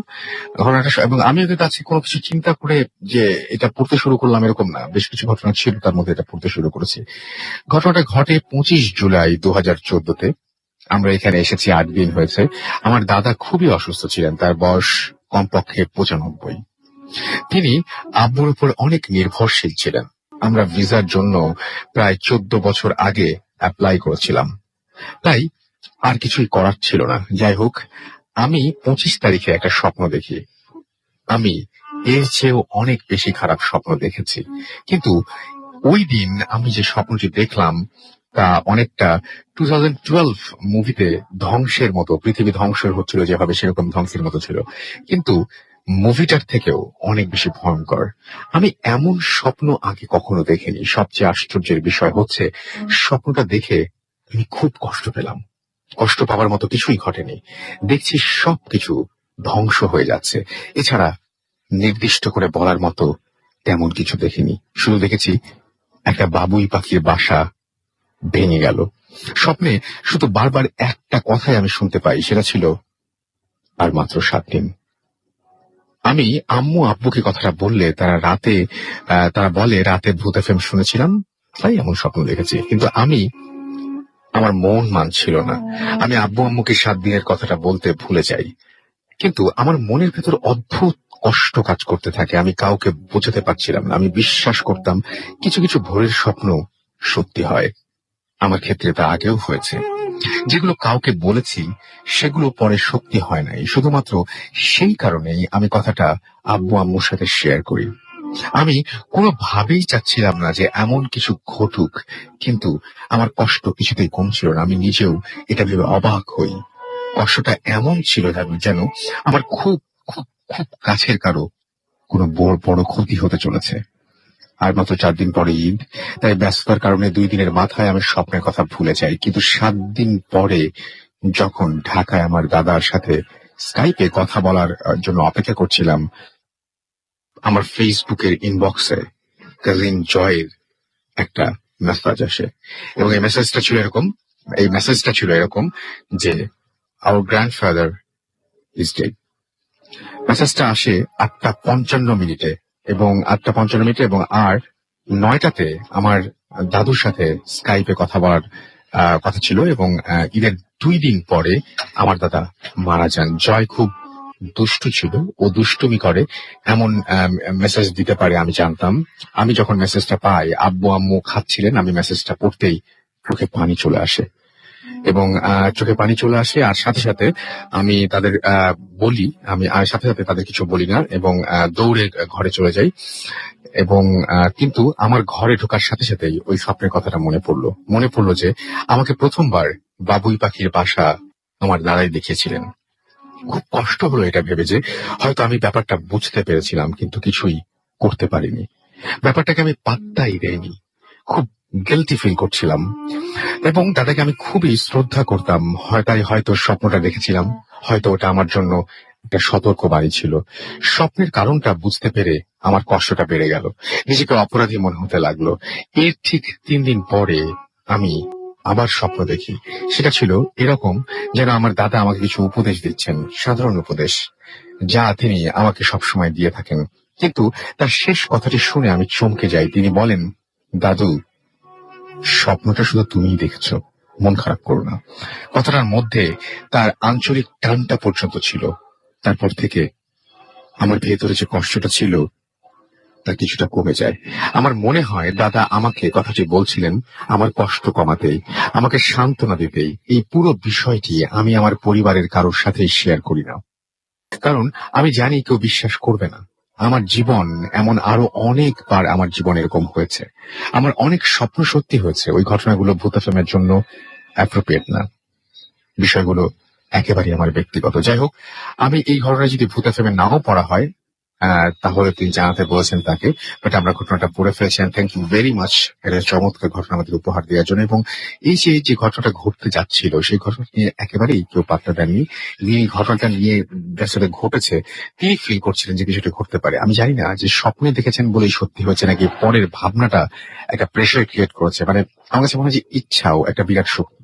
আপনি যদি সবসময় মনে করেন খারাপ কিছু ঘটবে, তবে সেই ইচ্ছার যে শক্তিটা, সেই শক্তিটা হয়তো কোনো না কোনো ভাবে তার শক্তি ফলাতে পারে, এবং ঘটনা ঘটে যেতে পারে। আমার কেন যেন মাঝে মাঝে এটা মনে হয়, যদি ইচ্ছাকে আমরা সত্যি শক্তি বলে মানি, তো আমার কাছে আমি জানি না যে স্বপ্ন দেখেছেন বলেই সেটার কারণে এটা সাথে কোনো রিলেশন আছে কিনা, নাকি পরে স্বপ্ন দেখার পরে উনি এটা নিয়ে অনেক বেশি ভেবেছেন বলে কিছু হয়েছে কিনা, এটা নিয়ে এই প্রসঙ্গ এখানে আসছে না। বাট ঘটনাটা খুবই অদ্ভুত। আপনারা যদি একে কোইন্সিডেন্স বলেন আমার কোনো আপত্তি নেই, আপনারা যদি বলেন যে না এটা তেমন এত গুরুত্ব দেওয়ার মতো কিছু নেই, আমার কোনো আপত্তি নেই। আপনারা যদি ভয় পেয়ে থাকেন তাহলেও আমার আপত্তি নেই, আপনারা যদি বলেন যে না ভয় পেয়েছি মানে না পেয়ে থাকেন তাহলে অবশ্যই একটা আপত্তি আছে, অনেক কষ্ট করেছি আমরা, বাট সেটা বিফলে যাবে আর কি। এনিওয়েজ আমরা দেখতে পাচ্ছি বেশ কিছু এসএমএস আসছে। ইভা, তারপরে আমাদেরকে পূর্ণিমা, তারপরে উপমা, সবাই এসএমএস করছেন এবং ভূত এফএম নিয়ে তারা নিয়মিত ভূত এফএম দর্শক। ও মাই গড, আপনারা দর্শক কেন? নাবিল মগবাজার থেকে আমাদের এসএমএস করেছেন, ঘটনাগুলো তার কাছে ভালো লেগেছে আমাদেরকে। এছাড়াও আতিক এসএমএস করেছেন চরফ্যাশন থেকে। এছাড়া আমাদেরকে প্রিয়াঙ্কা কিরানীগঞ্জ থেকে এসএমএস করেছেন। সাইদ আখি, আমাদের সৈয়দ আখি হবে, আমাদেরকে এসএমএস করেছেন নারায়ণগঞ্জ থেকে। আমাদেরকে এসএমএস করেছেন আকাশ এবং অসীম সিলেট থেকে, দুজন মিলে তারা শুনছেন। মনির আমাদের কোনাপাড়া থেকে এসএমএস করেছেন। আলামিন আমাদের এসএমএস করেছেন। এছাড়াও আমাদেরকে সিথি এসএমএস করেছেন মহাখালী থেকে। আমাদেরকে নুরুল রাজশাহী থেকে এসএমএস করেছেন। এছাড়া আমাদেরকে এসএমএস করেছেন দেখতে পাচ্ছি টুম্পা, এবং এবং আমাদেরকে এসএমএস করেছেন দেখতে পাচ্ছি শাহাদাত পলাশ, এবং আমাদেরকে এসএমএস করেছেন এছাড়া দেখতে পাচ্ছি আরো অনেকেই। আমি দেখতে পাচ্ছি যে মানে একজনই অনেক এসএমএস পাঠাচ্ছেন। আতিক আমাদের এসএমএস করেছেন আমাদেরকে। এছাড়াও দেখতে পাচ্ছি খুলনা থেকে আনোয়ার এবং তার ওয়াইফ আফরিন, এবং লাবিব আমাদেরকে এসএমএস করেছেন। এবং 2 উইক পরে তিনি ভূত এফএমে ফিরে আসেন। ওয়েলকাম ব্যাক, এবং আশা করছি এখন থেকে আর এরকম হারিয়ে যাবে না। নাজ আমাদের ধানমন্ডি থেকে এসএমএস করেছেন। সেকেন্ড স্টোরিটা অনেক পেইনফুল এবং ফ্যামিলিটার প্রতি তার সমবেদনা রইল, সেটা তিনি জানিয়েছেন। Thank you. আমাদেরকে এছাড়াও জুনায়েদ এসএমএস করেছেন এবং আমাদেরকে আমির শাহিন এসএমএস করেছেন। যাই হোক, আমরা চলে যাব, আমাদের একটা ছোট্ট বিরতি নিতে হবে, আবার বিরতি নেবার সময় চলে এসছে। আসলে মাঝখানে একটা অনেক লম্বা ঘটনা ছিল, সেই জন্য এরকম হচ্ছে। তার মধ্যে কিছু এসএমএস করলাম আমরা। সো কোথাও যাবেন না, প্লিজ আমাদের সঙ্গেই থাকুন। এবং আমি আরো একবার জানিয়ে দিই যে আমাদের যদি এসএমএস করতে চান, মোবাইলের মেসেজ আপনাকে টাইপ করুন ফুর্তি ফুর্তি স্পেস দিয়ে লিখুন আপনার নাম, স্পেস দিয়ে আপনার মেসেজ পাঠিয়ে দিন 9840 নাম্বারে। আমাদের ইমেল করতে চাইলে আপনি চলে যান, আমাদের ইমেল অ্যাড্রেসটা মনে রাখতে হবে, এবং সেটা হচ্ছে bhutfm@radiofuti.fm, which is bhwtfm@radiofuti.fm। আপনার নাম, ঠিকানা এবং ফোন নাম্বার সহ আপনার জীবনে ঘটে যাওয়া সেরা ঘটনাগুলো পাঠিয়ে দিন আমাদের কাছে। ফেসবুকে কানেক্টেড থাকতে চাইলে চলে যান www.facebook.com/radio.futi অথবা www.facebook.com/bhutfm.russell। ছোট্ট বিরতিতে যাচ্ছি, ফিরে আসছি একটু পরে। কোথাও যাবেন না, স্টে টিউনড রেডিও ফুটি এন্ড ডোন্ট স্টপ ফুটি।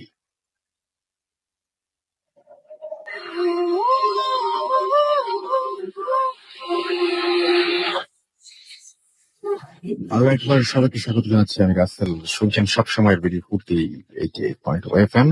আমি রাসেল আছি, সাথে আমার সাথে রয়েছে মাসুম, এবং আজকের অতিথিরা চলছে ভূত এফএম।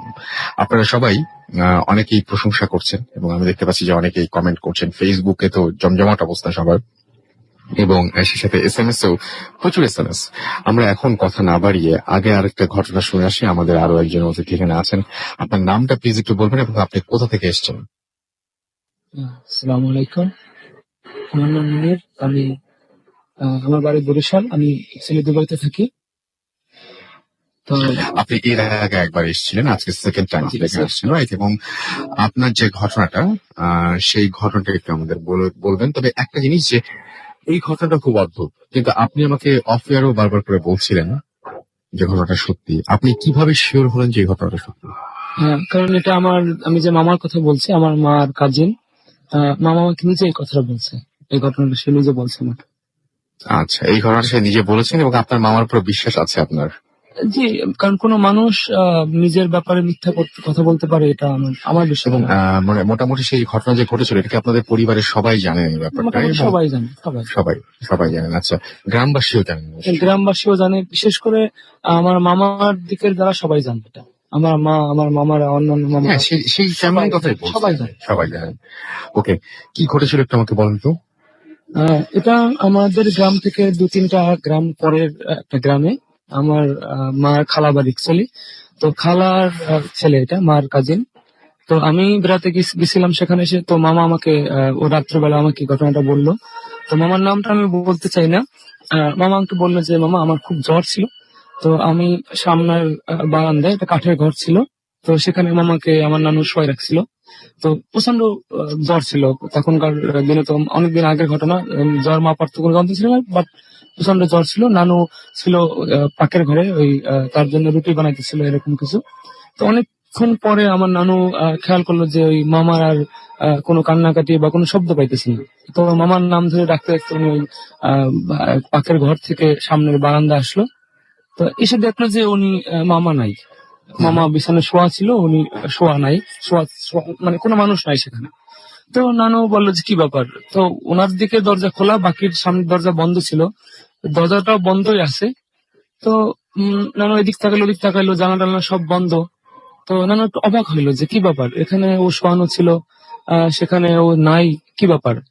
তো নানু এদিক সেদিক তাকাইতে ছিল, তো দেখলো যে ওই যে দরজার ফাঁকে যে লাকড়ির ঘরে একটাই থাকে, কিন্তু মানে দৌড় বলে আমরা এটা গ্রামে, দরজার উপর দিকে একটা জায়গা খালি থাকে, মানে ফাঁকা থাকে। ওইখানে মামার যে মাফলারটা ছিল গলার, সেই মাফলারটা ওইখানে বাইরে আছে, বাট দরজাও বন্ধ, মামা নাই। তো নানু দরজা খুলা বের হইলো, বের হইয়া পাশের ঘরে গেল যে কি ব্যাপার, ও কি তোমাদের বাসায় আসছে কিনা। তো না, আমাদের বাসায় তো আসে নাই। মানে বাড়ির প্রত্যেকটা ঘরে গেল, কিন্তু কোথাও মামা নাই। তো নানু হয়তো মনে করলো যে পুকুর ঘাটে গেছে অথবা কলে গেছে বা বাইরের টয়লেটে গেছে, ওয়েট করতেছিল। না, 10 মিনিট আধা ঘন্টা হয়ে গেল, মামা আসতেছে না। তো নানু খুব অবাক হইলো, কি ব্যাপার, ওর গায়ে এত জ্বর অথচ ও আসে না, ও কোথায় গেল। তো আমার অন্যান্য মামারা পাশে একটা অনেক বড় বাজার ছিল, ওই বাজার খবর দিল যে এরকম ঘটনা, ওরে পাইতেছি না, কি ব্যাপার, তোমাদের এখানে গেছে কিনা। তো যাকে নানু পাঠাইছে সে এসে বলে যে না, সে বাজারেও নাই, আর তারা বলছে না এখানে আসে না এসে।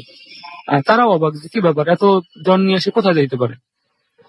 তো সবাই খুব টেনশনে, নানু কান্নাকাটি শুরু করে দিল, কি ব্যাপার, ও কোথায় গেল। তো এক লোক বললো কি যে দেখেন, কান্নাকাটি করেন না, ওই আমাদের যে পাশের মসজিদের যে ইমাম, ওনাকে ডাকেন, ওনাকে ডাকলে উনি দেখেন কিছু বলতে পারে কিনা। কারণ জিনিসটা একটু অদ্ভুত মনে হইতেছে, যেখানে ঘরের দরজা বন্ধ এবং তার গলার মাফলারটা ওইখানে দরজার সাথে মানে পাওয়া গেছে, ও নাই, দরজা মানে পিছনে ঘরের পিছনের দিকেও সে যায় নাই, যেহেতু ওর নানু এখানে ছিল। তো জিনিসটা কিন্তু সহজ মনে হইতেছে না, আপনি ওই ইমাম সাহেবকে ডাকেন।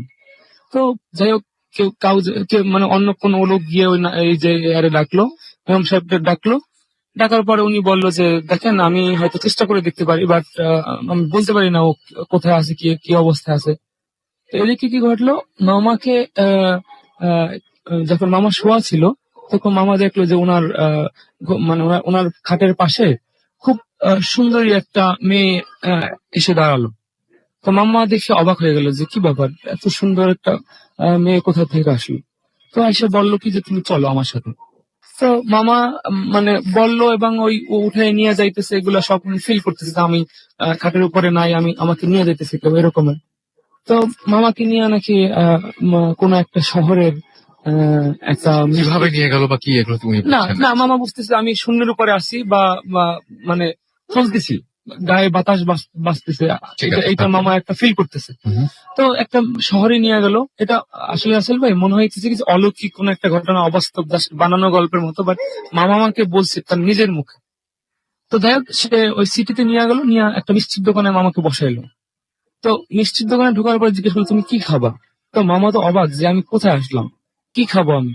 তো একটা বড় বর্তনে প্লেটে করে ওনার জন্য মিষ্টি নিয়ে আসলো।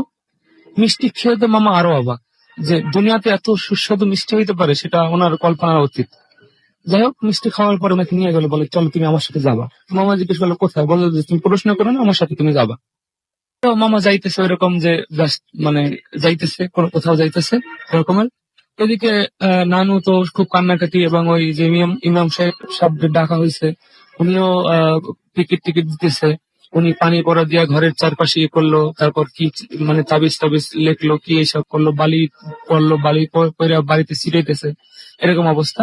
তো মামাকে ওই মেয়েটা নিয়ে গেল, এটা জিন জিন হবে সম্ভবত, আমি আমার যতটুকু মনে হইতেছে এখন পর্যন্ত ঘটনায়। তো ওই ওর শহরে নিয়ে গেল, ওর যে স্থানে থাকে ওই মেয়েটা, সেখানে নিয়ে গেল। নিয়ে গিয়ে ও মামাকে এক জায়গায় দাঁড় করায় বলে যে তুমি এখানে দাঁড়াও, আমি একটু কথা বলে আসি। তো উনি কয়েকটা মেয়ে দূরে দাঁড়ানো ছিল, ওখানে কথা বলতেছিল। তো মামা দূর থেকে দেখতেছে এবং একটু একটু মানে শুনতেছে তো হ্যাঁ, তুমি যে ওকে নিয়ে আসছো, এটা তো মানুষ, ও তো আমাদের রিলেটেড জিন তো না। তুমি কেন নিয়ে আসছো? তো মানে বলছে, ওনারা ওনাকে নিয়ে কথা বলছে এবং বলছে যে অন্য একটা জায়গার মানুষ কেন, হ্যাঁ, মানে মানুষ কেন এই জায়গায় নিয়ে মানুষ আসা কেন তুমি এখানে নিয়ে আসছো?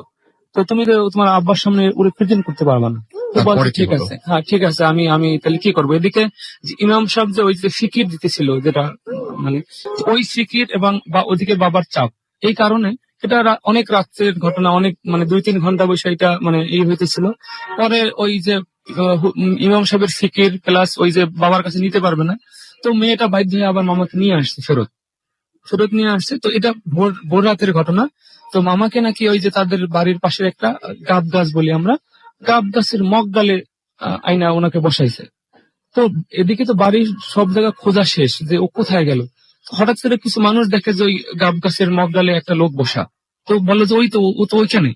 তো মামা কোনোদিন মানে গাছে ওঠে না, এর ওঠার উনি উঠতে জানে না। যাই হোক, সামা ওনাকে নিচে নামানো হলো। যখন ওনাকে টাচ করা হলো উনি সেন্সলেস হয়ে গেল। যখন ওনাকে ঘরে নিয়ে আসা হলো উনি সেন্সলেস। কিছুক্ষণ পরে আধা ঘন্টা 1 ঘন্টা পরে উনি ওনার হুঁশ হইলো। তখন উনি এই ঘটনাগুলো বলল যে আমি এরকম ছিলাম, এবং বাকি যে ঘটনাটা, ওই যে নানুর যে ঘটনাটা নানু বুঝছেন, এটা উনি নানুর কাছ থেকে শুনছে। এ হলো আমার ঘটনা ছিল। অনেক ধন্যবাদ আপনাকে আলিফ। আমরা আবারও আপনার কাছে আসবো এবং আপনার পরবর্তী ঘটনাটা শুনবো। আগের ঘটনাটা অনেক প্রশংসা পেয়েছি, আমরা আশা করছি দ্বিতীয় ঘটনাটাও সেরকম ফাটাফাটি কিছু একটা হবে এবং প্রচন্ড ভয়ঙ্কর একটা কিছু শুনতে চাই আপনার কাছে। তার আগে কিছু SMS করবো। তামিম কিশোরগঞ্জ থেকে আমাদের SMS করেছেন এবং তিনি বলেছেন যে তিনি মিউজিকের অনেক প্রশংসা করেছেন। Thank you so much. আমাদেরকে এছাড়াও সাজিদ আখি SMS করেছেন এবং আজকে আচ্ছা, আমরা পরবর্তী ঘটনাতে একটা ফাটাফাটি আমরা মিউজিক করার চেষ্টা করছি ইনশাল্লাহ, এবং মাসুম প্রস্তুত আছে এখানে। স্বপন আমাদের SMS করেছেন, এছাড়া SMS করেছেন অলি সিরাজগঞ্জ থেকে, এছাড়া আমাদের শহীদুল ইসলাম SMS করেছেন রৌমারি থেকে, আমাদেরকে SMS করেছেন আলমগীর ময়মনসিং থেকে, আমাদেরকে মরিয়ম SMS করেছেন নাসির আমাদেরকে, এছাড়া আমাদের SMS করেছেন দেখতে পাচ্ছি শাউন উত্তরা থেকে, তারা 2 ভাগিনা একসাথে শুনছেন। বুশরা আমাদের SMS করেছেন আমাদের দেখতে পাচ্ছি রাহাত যশোর থেকে, এবং আছে তার বার্থডে জন্মদিনের অনেক শুভেচ্ছা আপনার জন্য। আমাদেরকে এছাড়াও SMS করেছেন জুনায়েদ এবং জুবায়ের, আমাদেরকে মানিক গভর্নমেন্ট সায়েন্স কলেজ থেকে SMS করেছেন, এবং আমাদেরকে SMS করেছেন মিম এবং জিম, তারা ময়মনসিং থেকে SMS করেছেন। সাদ্দাম আমাদের SMS করেছেন রাসেল, এছাড়াও ফাহিম আমাদের SMS করেছেন, রহিম আমাদেরকে SMS করেছেন, শর্মী গ্রিন রোড থেকে SMS করেছেন, সুপ্ত এবং তালা চট্টগ্রাম থেকে SMS করেছেন। আমাদেরকে এছাড়াও SMS করেছেন দেখতে পাচ্ছি এখানে আরো অনেকেই। তবে একটা মজার ব্যাপার হচ্ছে যে আমাদের ফুর্তি অ্যাপ যে কতদূর চলে গেছে এবং ভূত এফএম এখন যে অনলাইনে কত জায়গার মানুষ শুনে, আমার খুব ভালো লাগলো। নামটা হচ্ছে মামুন, এবং ফেসবুকে আপনারা দেখতে পারবেন www.facebook.com/radio.ফুর্তি। এখানে একজন কমেন্ট করেছেন, দারুণ হচ্ছে, আমি ইরাক থেকে শুনছি। থ্যাংক ইউ রাসেল ভাই, ইউ আর মোস্ট ওয়েলকাম। এবং আপনি এই মুহূর্তে যে আমাদের সঙ্গে আছেন এটা জানতে পেরে অনেক বেশি ভালো লাগছে, এবং আপনার ওখানে যদি কোনো ঘটনা থাকে আপনার কিংবা আপনার যাদের সাথে আছেন সেখানে, সে সমস্ত বাঙালি বা যাদের যে দেশে রয়েছেন সে দেশের মানুষের যদি কোনো বন্ধু বান্ধব কারো যদি ঘটনা জানান, আপনি অবশ্যই আমাদেরকে লিখে পাঠাবেন। আমাদের অ্যাড্রেসটা জানাই আছে ভূতফম@radio.fm। আমাদেরকে এছাড়াও দেখতে পাচ্ছি আরো অনেকেই ছাদের উপরে SMS শুনছেন এরকম জানিয়েছেন। শোভন দত্ত আমাদের লিখেছেন ইন্ডিয়া থেকে শুনছি। Thank you so much. আপনারা অনেক দূর থেকে শুনছেন আমাদেরকে এবং বিভিন্ন জায়গা থেকে শুনছেন, এবং পৃথিবীর বিভিন্ন জায়গায় যে সমস্ত মানে অনেক এন্টারটেইন হওয়ার মতো মানে বা এন্টারটেইনমেন্টের জন্য অনেক ধরনের চ্যানেল রয়েছে, অনেক কিছুই রয়েছে, তারপরেও ভূত এফএম বসে শুনছেন, এটা হচ্ছে অ্যামেজিং একটা ব্যাপার। সো সত্যি আমরা অনেক অনেক অনেক অনেক খুশি, এবং আমাদেরকে সত্যি আপনাদের এই এসএমএস গুলো অনেক উৎসাহ দেয়, এই কমেন্ট গুলো আমরা বারবার পড়ি। আমরা মানে শো শেষ হয়ে যাওয়ার পরেও আমরা বারবার পড়ি, যতবার পড়ি ততবার অভিভূত হই, যতবার পড়ি ততবারই আমাদের ভালো লাগে। আমাদেরকে আমার যে পেজটা রয়েছে সেখানে লিখছেন আরমান রহমান যে রাসেল ভাই, আমার খুব ভয় লাগছে। নিশিত হাসান আমাদের লিখছেন আজকের গল্পগুলো জোস হচ্ছে। আমাদেরকে দেখতে পাচ্ছি যে এছাড়াও প্রিয়াঙ্কা রয় লিখেছেন যে তিনি 3 মিনিট আগে লিখেছেন যে তিনি একটু বোর হচ্ছেন, অর্থাৎ আগে যে ঘটনাটা সেই ঘটনাটা তার কাছে অতটা ভালো লাগেনি। আমাদেরকে এছাড়াও দেখতে পাচ্ছি যে এখানে SMS করেছেন, কমেন্ট করেছেন তিতুমির রবিন, মজা পাচ্ছেন তিনি অনেক। আমাদেরকে এছাড়াও দেখতে পাচ্ছি আরো অনেকেই এখানে কমেন্ট করছেন। সো আপনিও চলে যেতে পারেন এই পেজটাতে www.facebook.com/bhutfm.raffle। চলে যাবো আমরা আবার আলিফের কাছে। পরবর্তী ঘটনায়? থ্যাংক ইউ রাসেল ভাই। খুবই লিসনার্স, ভয়ঙ্কর কিছু শুনতে চাই। ইনশাল্লাহ সেরকম কিছুই বলতে যাচ্ছি। ওকে। একটা জিনিসের জাস্ট একটু কিউরিওসিটিটা একটু দূর করতে যাচ্ছে। একজন আমাকে বলেছেন যে আসলে মুক্তির সাথে কি এখনো সেই ঘটনাগুলো ঘটছে কিনা। আমি জাস্ট একটু ক্লিয়ার করে দিই, ওনাকে আমি জিজ্ঞেস করেছিলাম ব্যাপারটা নিয়ে। তো উনি বলছে যেদিন ওনার ভাইয়ের লাশ বাংলাদেশে আসানোর পর থেকে উনি এরকম কোনো স্বপ্ন আর ফেস করতেন না, এবং সে অনেক এটার জন্য ওয়েটও করেছে যে আসলে কি আর এরকম কিছু হবে আমার সাথে, কিন্তু এরকম কিছু আর তার সাথে হয়নি। তো দ্বিতীয় ঘটনায় চলে যায় রাসেল ভাই। প্লিজ। রিয়াদ ভাইয়ের সব ক্রাউডকে ধন্যবাদ জানিয়ে আরেক রিয়াদের ঘটনা বলতে যাচ্ছি। দুবাইয়ের একটি ঘটনা। এই দুবাইয়ের ঘটনাটি অ্যাকচুয়ালি দুবাই একটা জায়গায় হয়েছে। তো ওইখানে সিমেন্টারি আছে একটা, সেই সিমেন্টারিতে কাজ করতেন বাংলাদেশের একজন শ্রমিক। তো তার কাছ থেকেই ঘটনাটি শোনা আমার। তো উনি বলেছেন যে উনি যায় বাংলাদেশ থেকে আরো 8 বছর আগে দুবাইতে। তো ওখানে যাওয়ার পরে আপনার নর্মাল চাকরি করবার সাথে সাথে সে একটা সিমেন্টারিতে কাজ করতেন। তো সেই সিমেন্টারিতে কাজ করবার সময়, মানে সিমেন্টারি অ্যাকচুয়ালি সে পরিষ্কার করতেন রাসেল ভাই। তো সিমেন্টারি পরিষ্কার করবার সময় প্রচন্ড গরম সেদিন রাতের বেলা। তো রাতের বেলা সকালবেলা সারাদিন প্রচন্ড খাটনি গেছে, তো রাতের বেলা একটু মানে টায়ার্ড লাগছে। রাতের বেলা কিন্তু জায়গাটা ঠান্ডা থাকে। তো উনি কাজ করবার সময় ঝাড়ু মানে পরিষ্কার করছিলেন আর কি। পরিষ্কার করবার সময় গেটের মেইন ফটকের মানে ওই সিমেন্টের গেটের সামনে একজন দাঁড়িয়ে আছে। দূর থেকে মনে হচ্ছে যে লোকটি ওনার দিকেই তাকিয়ে আছে অনেকক্ষণ ধরে। তো সে অবস্থান থেকে যাচ্ছি অবস্থানে সে একটু মাঝখানে ছিল, সিমেন্টের মাঝখানে ছিল। সে পাতা টাতা পরিষ্কার করছে আর কি, ঝাড়ু দিয়ে পরিষ্কার করছে। অ্যাকচুয়ালি তার কাজই এটা। তো সে একটু সামনে গেল, আর এতক্ষণ ধরে ঝাড়ু দিচ্ছে সে ওই জায়গায় একটা বসার জায়গা আছে, মেইন গেট দিয়ে ঢোকার পরে ছোট্ট একটা বসার জায়গা আছে, সে ওই জায়গায় যাবে আর কি। তো গিয়ে তার ওখান থেকেই সে মনে প্রিপেয়ার করে নিয়েছে যে ওনাকে জিজ্ঞেস করবে অ্যাকচুয়ালি কেন দাঁড়িয়ে আছে। তো উনি গেটের কাছে যায় এবং জিজ্ঞেস করে, ওই আপনার উর্দু ভাষায় বলছে যে আমি এখানে আসছি অ্যাকচুয়ালি তোমার সাথে দেখা করার জন্য। আমার সাথে দেখা করার জন্য কারণটা কি? বলে যে এই যে তুমি প্রতিদিন এই জায়গায় ঝাড়ু দাও, এই জিনিসটা আমি প্রতিদিন লক্ষ্য করি। তো আমি তোমার কাছে প্রতিদিন মানে তোমার কাছে আসছি তোমাকে থ্যাংক ইউ বলার জন্য। তো প্রথম দিন উনি জিনিসটাকে নর্মাল ভাবেই নেয়। তো পরের দিন ঠিক একই ভাবে উনি এই মানে গেটের মেইন গেটের সামনে দাঁড়িয়ে আছে, এবং রাস্তার এত অন্ধকারের মধ্যে হালকা হালকা আলো আর কি, ওই কর্নারে মেইন রোডের পাশ দিয়ে একজন মানুষ দাঁড়িয়ে আছে, প্রতিদিন ঠিক একই জায়গাটায় দাঁড়িয়ে থাকে। কালকে মানে গতকালকে একই ঘটনা ঘটলো, আজকেও বা দাঁড়িয়ে আছে। জিজ্ঞেস করি উনি কেন এসছে।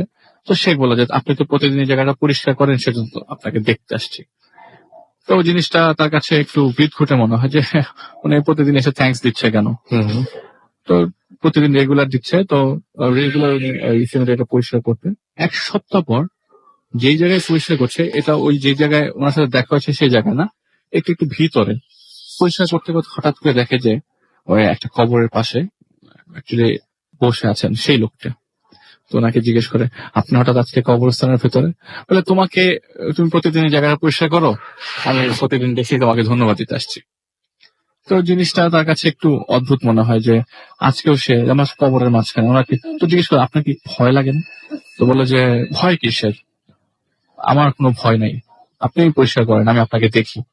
এরকম করে প্রায় 1 মাস আছে ভাই চলতে থাকে, এবং তার সাথে সে জীবনের মানে অনেক ধরনের আলাপ করতে থাকে। আস্তে আস্তে খুব ভালো পরিচিত হয়ে যায়, এবং এমন না যে 1 দিন 2 দিন গ্যাপ দিত, এই মাসের প্রতিদিনই সে আসতো, এবং ঠিক আসতো হচ্ছে রাত 2টার পর, প্রতিদিন রাত 2টার পরে। তো একদিন কি হলো, মানে সে বাংলাদেশে এসেছিল, বাংলাদেশে আসার পরে বাংলাদেশ থেকে ব্যাক করছে। ব্যাক করবার পরে তাকে আবার 1-2 সপ্তাহ ওয়েট করতে হয়েছে ওই চাকরিটার জন্য, কারণ ওই মুহূর্তে তার জায়গায় আরেকজন ঢুকে গেছে। তো চাকরি করবার জন্য সে আবার অফিসে ওখানে যে যাকে বলার কথা তার কাছে যায়। যাওয়ার পরে ওনাকে জিজ্ঞেস করে যে আমি কি চাকরিটা করতে পারবো কিনা। তো ওখানে বলে যে তুমি 1 সপ্তাহ পরে আসো। তো 1 সপ্তাহ পরে যে সময়টা সে ওখানে কাজ করতো সেই সময়টা তাকে বাসায় থাকতে হয়েছিল। তো একদিন হঠাৎ করে বাসায় নিচে আপনার জিনিসপত্র কিনে বাসায় গেছে। ওই দিন মানে খুব ঠান্ডা আর কি। তো উনি দরজা হঠাৎ করে নক করে, তখন রাত 12টা বাজে, 12টার পরে আর কি। তো দরজা খোলার পরে দেখে যে সেই মানুষটা দাঁড়িয়ে আছে তার সামনে।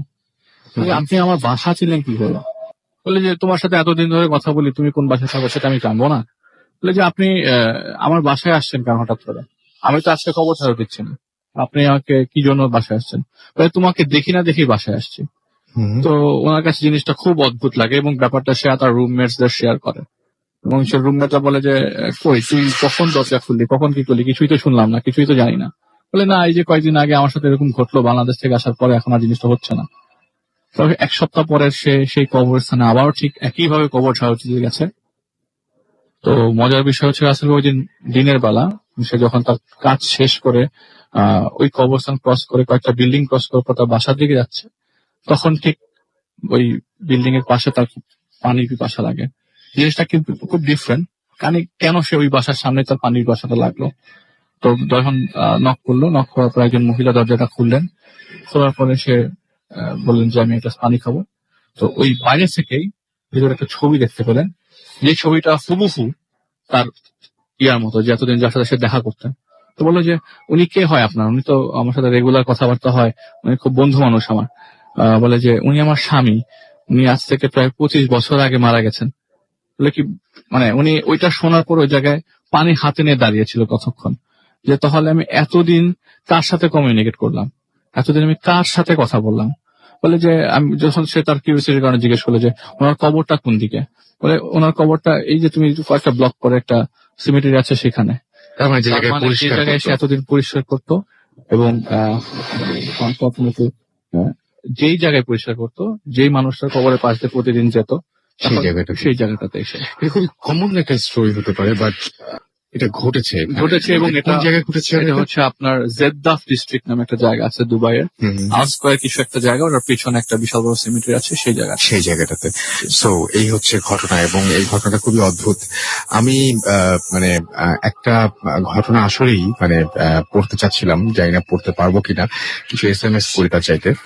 এবং আমি দেখছি অনেকেই আমাদের SMS করছেন, নসিবা আমাদের SMS করছেন আমাদেরকে, দেখতে পাচ্ছি সাইফুল, এছাড়াও পিউল আমাদের SMS করছেন, সুমন আমাদের SMS করছেন গোল্ডেন গেট থেকে, রাজন আমাদের মুগদা থেকে SMS করছেন আমাদেরকে, বুলবুল SMS করছেন আমাদেরকে, দেখতে পাচ্ছি আসাল SMS করছেন, জিহাদ আমাদেরকে, এছাড়া আমাদেরকে নওশিন SMS করছেন সজীব ব্যানার্জি গোপালগঞ্জ থেকে, সারা আমাদের SMS করেছেন দুর্গাপুর থেকে, এছাড়া আমাদেরকে দেখতে পাচ্ছি SMS করছেন আর অনেকেই। আপনি যদি SMS করতে চান, মোবাইলের মেসেজ অপশনে টাইপ করুন ফুর্তি FORT ফুর্তি স্পেস দিয়ে লিখুন আপনার নাম, স্পেস দিয়ে আপনার মেসেজ পাঠিয়ে দিন 9840 নাম্বারে। আমাদেরকে ইমেল করতে চাইলে আমাদের ইমেল অ্যাড্রেস হচ্ছে bhutfm@radiofuርቲ.fm, which is bhwtfm@radiofuርቲ.fm। আপনার নাম, ঠিকানা এবং ফোন নাম্বার সহ আপনার জীবনে ঘটে যাওয়া সেরা ঘটনাটি পাঠিয়ে দিন আমাদের কাছে। এছাড়াও যদি আমাদের সাথে ফেসবুকে কানেক্টেড থাকতে চান, তাহলে চলে যান www.facebook.com/radio.ফুর্তি অথবা www.facebook.com/bhutfm.russell। একটা ছোট্ট বিরতি নিব, নতুন অতিথি আবার নিয়ে আসবো। সেই পর্যন্ত আমাদের সাথে থাকবেন আশা করছি, কোথাও যাবেন না। স্টে টিউন টু রেডিও ফুর্তি and don't stop the ফুর্তি। Bhoot FM. Tonight comes alive with Ragin Form.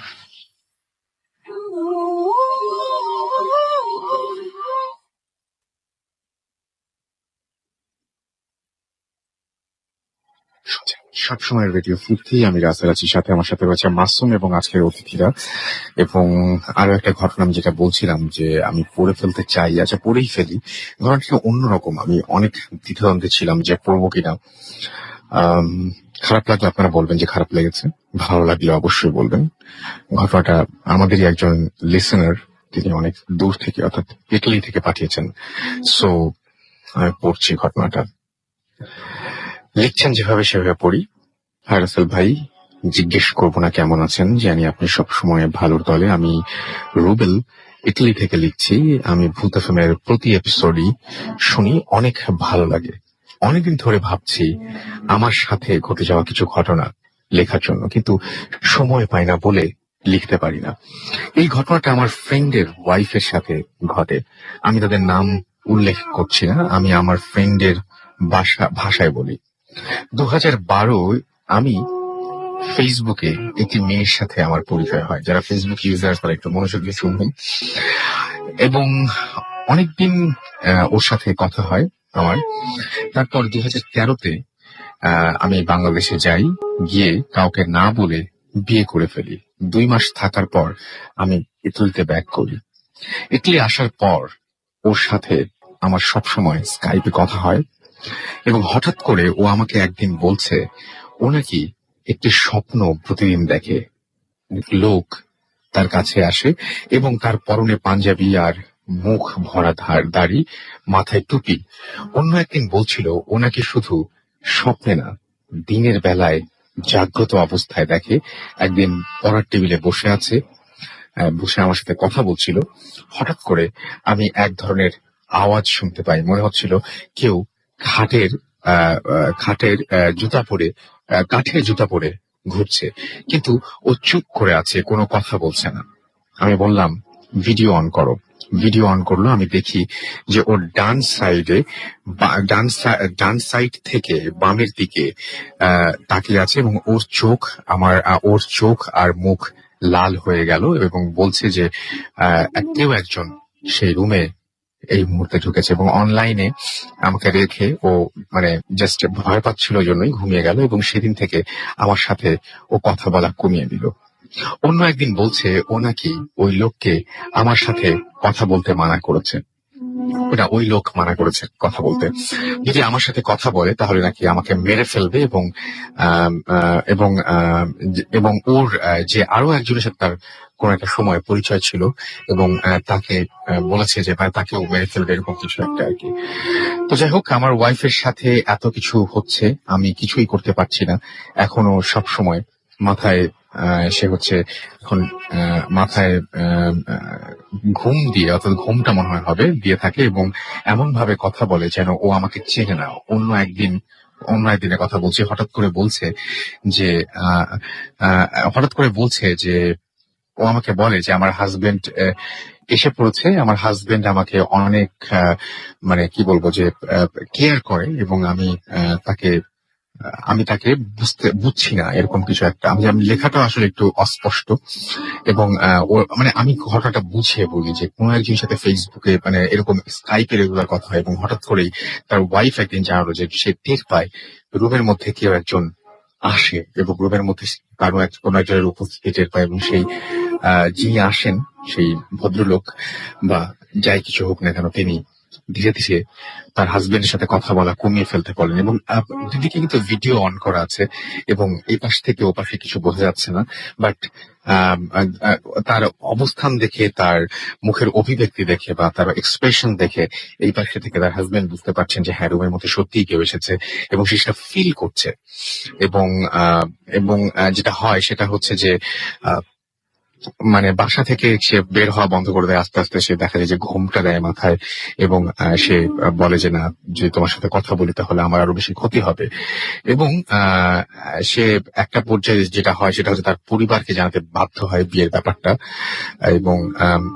এবং সে যেটা বলে যে সেটা হচ্ছে যে বাসায় যদি কোনো দেওয়ালে আচ্ছা সে বলে যে আম্মু কিছুটা একটা বুঝতে পারে তার আম্মুকে জানানোর পরে, এবং একদিন ওর আম্মু এক হুজুরের সাথে এই বিষয়টা নিয়ে কথা বলে এবং বাসায় যদি কোনো দেয়ালে ছবি লাগানো থাকে সেই ছবিটা তুলে ফেলতে বলে এবং ওর আম্মু তাই করতে লাগলো। কিন্তু এইখানে ঘটলো আর এক ঘটনা। সেটা হচ্ছে যে হুজুর বলছে যে বাসায় আচ্ছা সেটা বলছে যে চেয়ারে উঠে ছবি খুলতে গেলে কি যেন তার আম্মুকে এক ধাক্কা দিয়ে ফেলে দেয়। তখন তার কিছু বুঝতে বাকি রইল না যে এখানে অস্বাভাবিক কিছু একটা এই রুমের মধ্যে হয়তো আছে। এবং এবং যেটা হয় এরপর থেকে যে আস্তে আস্তে তাদের দূরত্ব বাড়তি থাকে এবং সে রয়েছে ইতালিতে, আরেকজন রয়েছে বাংলাদেশে। এত দূর থেকে কিছু করাও যায় না এবং তিনি অনেক মানসিক অশান্তির মধ্যে আছেন। এবং তিনি বলছেন যে এখন আমার ওয়াইফ আমাকে দেখতে পায় না, আমি কল দিলে ধরছে না এবং আমি ওর জন্য কিভাবে দিন কাটাচ্ছি সেটা আমি জানি আর আমার সকল ফ্রেন্ডসরা জানে। এবং তিনি বলেছেন যদি ভালো লাগে তাহলে অবশ্যই সেটা আমরা যেন পড়ে শোনাই। তো আমি ঘটনাটা পড়ে শোনালাম।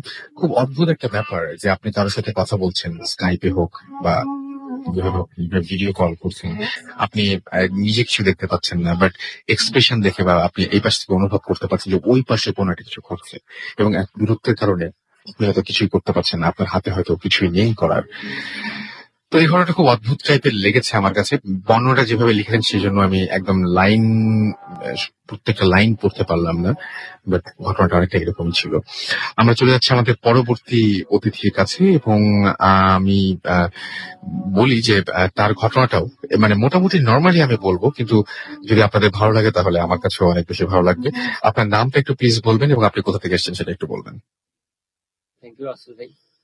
আমি সম্রাট আহমেদ সাবির। আমি শাহজাদপুর থেকে আসছি। আপনি আরেকবার বলেন প্লিজ। আমি সম্রাট আহমেদ সাবির। আমি শাহজাদপুর থেকে আসছি। আমি একটা প্রাইভেট ইউনিভার্সিটিতে পড়ি। ওকে, আমরা চলে যাই আপনার ঘটনায়। তো আমার ঘটনাটা হচ্ছে আমার এসএসসি পরীক্ষার পরে। তো আমার ইচ্ছা ছিল এসএসসি পরীক্ষার পরে আমি তাবলিগে যাব। তো সেই সূত্রে আমি 3 দিনের তাবলিগে যাই, হুম, যেটা হুজুরদের সাথে একটা দল গঠন করে যাওয়া হয়। সবাই জানে এটা। হ্যাঁ, তো আমরা একটা গ্রামের ভিতরেই মসজিদটা চুজ করছিলাম। তো আমরা গ্রামের মধ্যেই যাই। তো যাওয়ার পরে ইমাম সাহেব, যাকে বলা হয় আমির, দলনেতা, তো উনি আমাদেরকে সবাইকে ডাক দিলেন। ডাক দিয়ে সবাইকে কাছে নিলেন এবং বললেন, যদি আপনারা কেউ বাইরে যেতে চান তাহলে আমাকে অবশ্যই জানাবেন, আর একা কখনো বের হবেন না রাতে। তো ওই দিন সবাইকে ডিরেকশনটা দিয়ে দিল।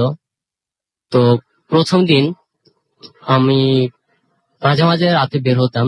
তো ওই দিন রাতে আমি 2টার দিকে 12টার দিকে আমার বাথরুমে যাওয়ার প্রয়োজন হয়। তো আমি বের হই। তো জ্যোৎস্না রাত ছিল, তো পাশেই ছিল কবরস্থান, এটা আমার বলা হয়নি, পাশেই ছিল কবরস্থান। তো জ্যোৎস্না রাতে আমার কবরস্থানের দিকে চোখটা যায়। আর আমির সাহেব যেহেতু আগেই ভাগে বলে দিচ্ছে যে কিছু ঘটতে পারে, তাই কবরস্থানের দিকে চোখ যায়। তো আমি যা দেখলাম, এটা আমার নিজের চোখে দেখা, দেখি কবরস্থানের সাদা কাপড় পরা একটা লাশের মতো দাঁড়িয়ে আছে। তো আমি খুব মানে ভয় পেলাম, কিন্তু আবার সাহস দিয়ে আমি দাঁড়াইলাম। দাঁড়ানোর পর আমি একটু আগাইলাম, দেখার চেষ্টা করলাম, দেখি যে না, শ্যাডোটা আছে। তো আমি ভয়ে আবার মসজিদের মধ্যে ঢুকে যাই এবং আমি বসে থাকি, কাউকে বলি না। না বলাতে আমি অপেক্ষা করতেছি, আর বাথরুমে গেলাম না, আমি বসে আছি। তো যখন ফজর আজান দিবে তখন আমির সাহেব আমাদেরকে ডেকে উঠালেন, দেখলেন যে আমি বসে আছি। তো আমি সাহেবের কাছে আমি বললাম যে আপনার কাছে কোনো লাইট আছে? তো আমির সাহেব আমাকে লাইট দিল। লাইট দেওয়ার পর আমি বাইরে গেলাম। বাইরে গিয়ে আমি কবরস্থান থেকে লাইট টর্চ অন করলাম, বাট কিছু দেখতে পেলাম না। তো আমার মনের ভয় আমি মনে রাখলাম, কাউকে বলিনি। তো তার পরের দিন যে ঘটনাটা ঘটছে, এটা ঘটছে আমার কাজিনের সাথে। সে আমাদের সাথে গেছিল তাবলিগে। তো ও সাহস করে ওই দিন পরবর্তী দিন রাতে বাথরুমের জন্য যায়। তো বাথরুমে গিয়েছিল। তো বাথরুমটা ছিল গ্রাম অঞ্চলে, যে টিনের ছিল, উপরে ছাদ ছিল না, আর পাশে ছিল তালের পাতা। তালের পাতাগুলো ছিল খুব শুকনো এবং মানে কোনো কিছু নক করলেই খুব আওয়াজ হতো। তো তখন রাত 2:30-3টা বাজে। তো যখন সে বাথরুম করতেছিল, তখন আস্তে ধীরে সে মানে অনুভব করতেছে সামথিং, মানে কেউ ওই তালের পাতার উপরে ঢিল ছুটতেছে। তো ঢিল ছুটতেছে, সে প্রথমে 2-1টা মানে ঢিল ছুটতে দেয়, তখন সে মানে কোনো কিছু কেয়ার করে না। তো ধীরে ধীরে সে দেখতে পেল যে ঢিল ছোড়াটা মানে পর্যায়ক্রমে বেড়ে যেতেছে। তো এক পর্যায়ে সে মানে বেরিয়ে আসে এবং তখনই সে অনুভব করলো মনে যে তাল পাতা এবং তার টয়লেট মানে দুমড়ে মুচড়ে কেউ মানে আঘাত করলো। তো সে যখন বেরিয়ে আসলো, দেখলো যে ওই শ্যাডোটা, যেটা কিনা আমি গতকাল দেখছি।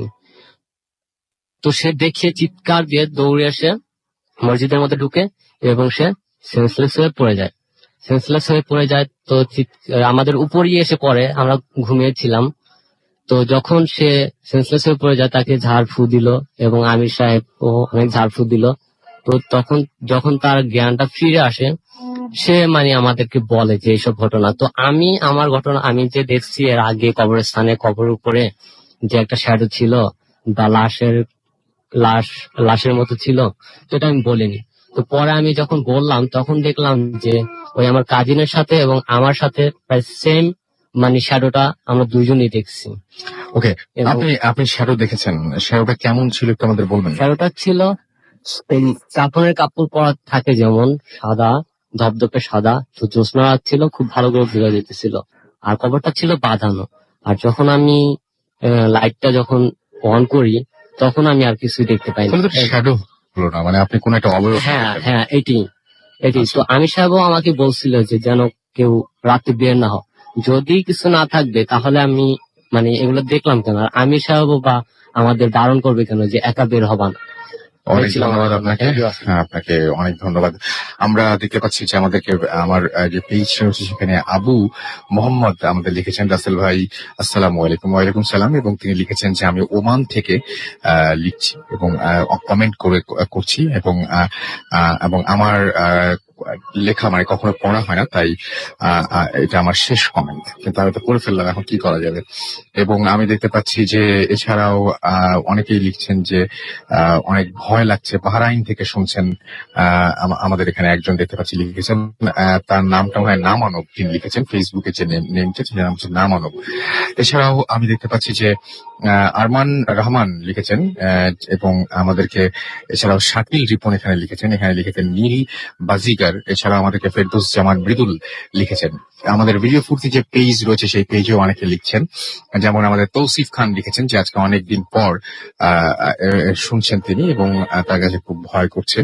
আমাদেরকে নাজমুল ইসলাম লিখেছেন যে এইমাত্র যে ঘটনাটা হলো সেই ঘটনা তার কাছে ভালো লেগেছে। আমাদেরকে এছাড়া দেখতে পাচ্ছি রায়হান শেখ লিখেছেন অনেক ভালো লাগলো। আনিকা তাসনিম জেবা মিথিলা আমাদের লিখেছেন যে ভালো লাগেনি তার কাছে অতটা যে ঘটনাটা হলো এখন। আমাদেরকে এছাড়াও দেখছি যে তানভীর হাসান বাপ্পি লিখেছেন স্টোরিটা শুনে মজা পেলাম।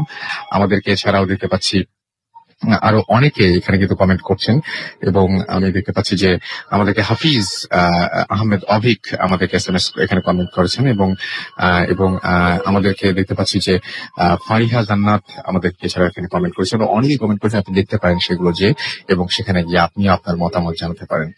আমরা একটা ছোট্ট বিরতি আমাদের আরো একবার নিতে হচ্ছে এবং বিরতির পরে আমরা আবারও ফিরে আসবো আরো একটা ঘটনা নিয়ে এবং আশা করছি যে সেই পর্যন্ত আপনারা আমাদের সঙ্গেই থাকবেন, কোথাও যাবেন না। এবং যে ঘটনাটা লাস্টে যে ঘটনা থাকবে সেটা আবারও আমরা চাচ্ছি যে আলিফের কাছে আরো একটা ঘটনা রয়েছে, সেই ঘটনা দিয়ে আমরা আজকে হয়তো আরো কিছু ঘটনা থেকে শোনাবো এবং তারপরে শেষ করবো। সুতরাং আমাদের সঙ্গে থাকুন, কোথাও যাবেন না। এবং আমাদেরকে SMS করতে হবে মোবাইলের মেসেজ অপশনে গিয়ে টাইপ করুন ফুর্তি FORTI ফুর্তি, স্পেস দিয়ে আপনার নাম, স্পেস দিয়ে আপনার মেসেজ পাঠিয়ে দিন 9840 নাম্বারে। যদি আমাদের ইমেইল করতে চান তাহলে আমাদের ইমেল অ্যাড্রেস হচ্ছে bhutfm@radioforti.fm, which is BHWTFM@radioforti.fm। আপনার নাম, ঠিকানা এবং ফোন নাম্বার সহ আপনার জীবনে ঘটে যাওয়া সেরা ঘটনা পাঠিয়ে দিন আমাদের কাছে। আমাদের যদি ইমেইল করতে চান তাহলে আমাদের ইমেল অ্যাড্রেস তো আমি বললাম, এবং আমাদের যদি ফেসবুকে কানেক্টেড থাকতে চান তাহলে চলে যান www.facebook.com/radio.furti, এছাড়াও www.facebook.com/bhutfm.russell। একটা ছোট্ট বিরতির পর আবার ফিরে আসি। Stay tuned radio Foorti and don't stop. Hello Rasel, আমার একটা নিজের ঘটনা সরাসরিতে কাছে নিজের থেকে আমি তোমার কাছে বলতে চাচ্ছি। আমি সময়ের অভাবে তোমার ওখানে যে বলতে পারছি না, আর আমি অনেক দূর থেকে বলছি, সেটা হলো ঢাকা রদুরি সোনারগাঁ নারায়ণগঞ্জ জেলায়, সেখান থেকে বলছি। আমার নাম হচ্ছে শাহনাজ বেগম। আর আমি নিজের যে ঘটনাটা নিজের চোখে দেখা আমার, আমি একদিন রাতে একা একটা রুমে ঘুমিয়েছিলাম, তখন রাত হলো 2:30 কি 3টা এরকম হবে। তো রাতের বেলা মশারি টানিয়ে আমি চারদিক মানে আটকে শুয়েছিলাম। শুয়ে থাকার পরে তখন অনেক রাতে তখন আমাকে কে যেন মানে খাটের নিচ থেকে মানে এমন ভাবে শরীরটাকে ধাক্কা দিচ্ছে, খাটের উপরে প্রথমে ছিল হাতবদ বিছানো, তারপরে জাজিং, তারপরে তোষক, এত নিচ থেকে আমাকে যে ধাক্কা দিচ্ছে তখন আমি বুঝতে পারিনি। তারপর আমি যখন এপাশ থেকে ওপাশে গেলাম তখন ওপাশে ছিলাম, ও মানে এক সাইড থেকে আরেক সাইডে কাত হয়েছিলাম, তখন দেখি পিছন থেকে আমার পিঠের মধ্যে আবার ধাক্কা দিচ্ছে। তারপরে তখন নাকি ওই পাশ থেকে আবার আরেক দিকে হলাম, তখনও দেখি যে একই অবস্থা। তারপরে আমি সোজা হয়েছিল, তারপরে আমি বললাম যে কে আমার সাথে এরকম করে, আমি একটু দেখতে চাই। তখন এই কথা বলার সাথে সাথে আমি দেখলাম যে আমার ঘরের দরজার সামনে এমন সুন্দর এক ছেলে মানে দাঁড়িয়ে আছে, তার চোখ দুটো মানে একটু সুন্দর, মানে আমি এটা নিজে ব্যাখ্যা করতে পারবো না। হ্যাঁ, তো যখন নাকি দাঁড়িয়েছিল তখন সে একটা লুঙ্গি পরা ছিল আর গায়ে একটা অ্যাশ কালারের ডোরা একটা শার্ট পরা ছিল। অনেক সুন্দর সে দেখতে। তখন এটা দেখে আমি মশারির ভিতর থেকে বের হয়ে আমার বালিশটা নিয়ে প্রথমে লাইট জ্বালালাম ঘরে, লাইটটা জ্বালিয়ে এই ঠাস করে বয়ে গেছি। বয়ে যাওয়ার পরে যখন লাইটটা জ্বালানো হলো তখন দেখি যে ওই লোকটা নেই। তখন আমি এক দৌড় দিয়ে ওই দরজা দিয়ে চলে আমার আম্মার রুমে এসে ঘুমালাম। তখন আমার আম্মাকে বললাম যে এই ঘটনা, আমার আম্মার মাঝখানে শুয়ে উপস্থিত আছে। তখন আম্মা বললো একটু ঘুমাস এখন। তারপরে আমি শুয়ে রইলাম চুপ করে দিলাম। কিছুক্ষণ পরে আমার আম্মার কোমরের মধ্যে গামছা যেমন একটা ঢিল মারলে যেরকম হয়, ঠিক সেরকমই তার পিঠের মধ্যে একটা মারলো, ঢিল মারলো। মনে হলো যেন তাকে একটা জোরে পা দিয়ে একটা লাথি মারলো এরকম। তো এটা করে আমার আম্মা অনুভব করে বললো, কে এরকম করলো? তখন আর কিছু বললো না। তারপরে সকালবেলা হলো পরে আমার শরীর এত খারাপ হয়ে গেল, তখন আমি আমার বড় বোনকে বললাম, সবাইকে বললাম। ঘরে তেমন কেউ লোক ছিল না, আমরা 3 জন লোক ছিলাম শুধু। আর ফ্ল্যাটটা আমাদের বড়ই ছিল, 4টা রুম, কিন্তু পুরো ফ্ল্যাটটা ছিল একেবারে অন্ধকারাচ্ছন্ন, একটা ডিম লাইটও জ্বালানো ছিল না। তারপরে এই পরের দিন আমার বড় বোন আসছে আমাদের বাসায়। আসার পরে তাকে বললাম, বলার পরে আমার বড় বোন বললো, ঠিক আছে তুই সেই রুমে এটা দেখেছিস, আমি ওই জন্য একটু রেস্ট নিই। বিকেল বেলা তখন দেখি আমার কিছু হয় নাকি। তখন এটা বলার সাথে সাথে উনি যে সময় পরে ঘুমাই সেটা হালকা তার চোখে লেগে আসছে। তখন দেখে কি তার পা ধরে টানে কি জানি টান দিই। টান দেওয়ার পরে তখন আমার বোন আমাকে চিৎকার করে ডাক দিল। ডাক দিয়ে বললো যে এই এদিকে সেদিকে আস। আমি দেখলাম আমার পা ধরে যেন কি টান দিল, মাথাটার সামনে দিয়ে একটা মাথার মতো চলে গেল এরকম বললো। তখন ওই রুমকে, যে রুমটা নাকি আমি শুয়েছিলাম রাতে, সেই রুমে। তারপর এটা দেখার পরে আমার শুদ্ধ অনেক খারাপ হয়ে গেল। তারপর আমাদের বাসায় এক ইমাম সাহেব ভালো থাকতেন, তখন তাকে ডেকে বললাম। বলার পরে ইমাম সাহেব বললো কি, হ্যাঁ এখানে আমাকে আরেকজনে বলছিল, আমি যেটাকে কর্ণপাত করলাম না। তো ইমাম সাহেব আমাকে একটা কাজ করা দিলেন আর পানি করা দিলেন। বললো এই পানিটা সন্ধ্যা আর সকালে পুরো ঘরে দিতে বলি, আর কাজ করে আমার গলায় দিয়ে দিল। এই হলো আমার ঘটনা। তবে আমার সাথে আমার কাছে আরো কিছু ঘটনা আছে, সেগুলো আমি পরে বলবো আপনাকে। Bhoot FM. The night comes alive with Graminphone.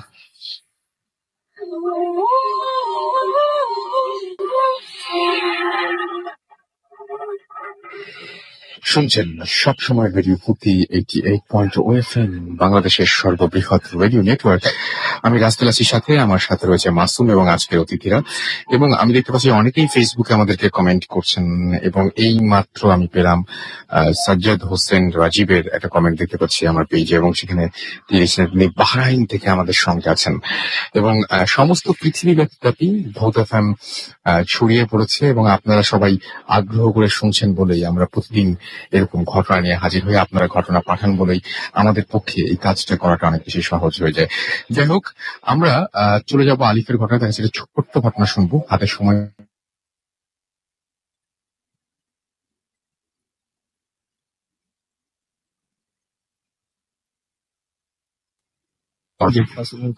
তো কয়েকদিন ধরে তার সাথে খুব ডিফারেন্ট সমস্যা হচ্ছে। আমি লাস্টবার এসেছিলাম যখন ভূত এফএমে, তখন রাসেল ভাই সময়ের কারণে আমি এই জিনিসটা আপনাকে শেয়ার করতে পারিনি, তো সেটা আজকে শেয়ার করছি।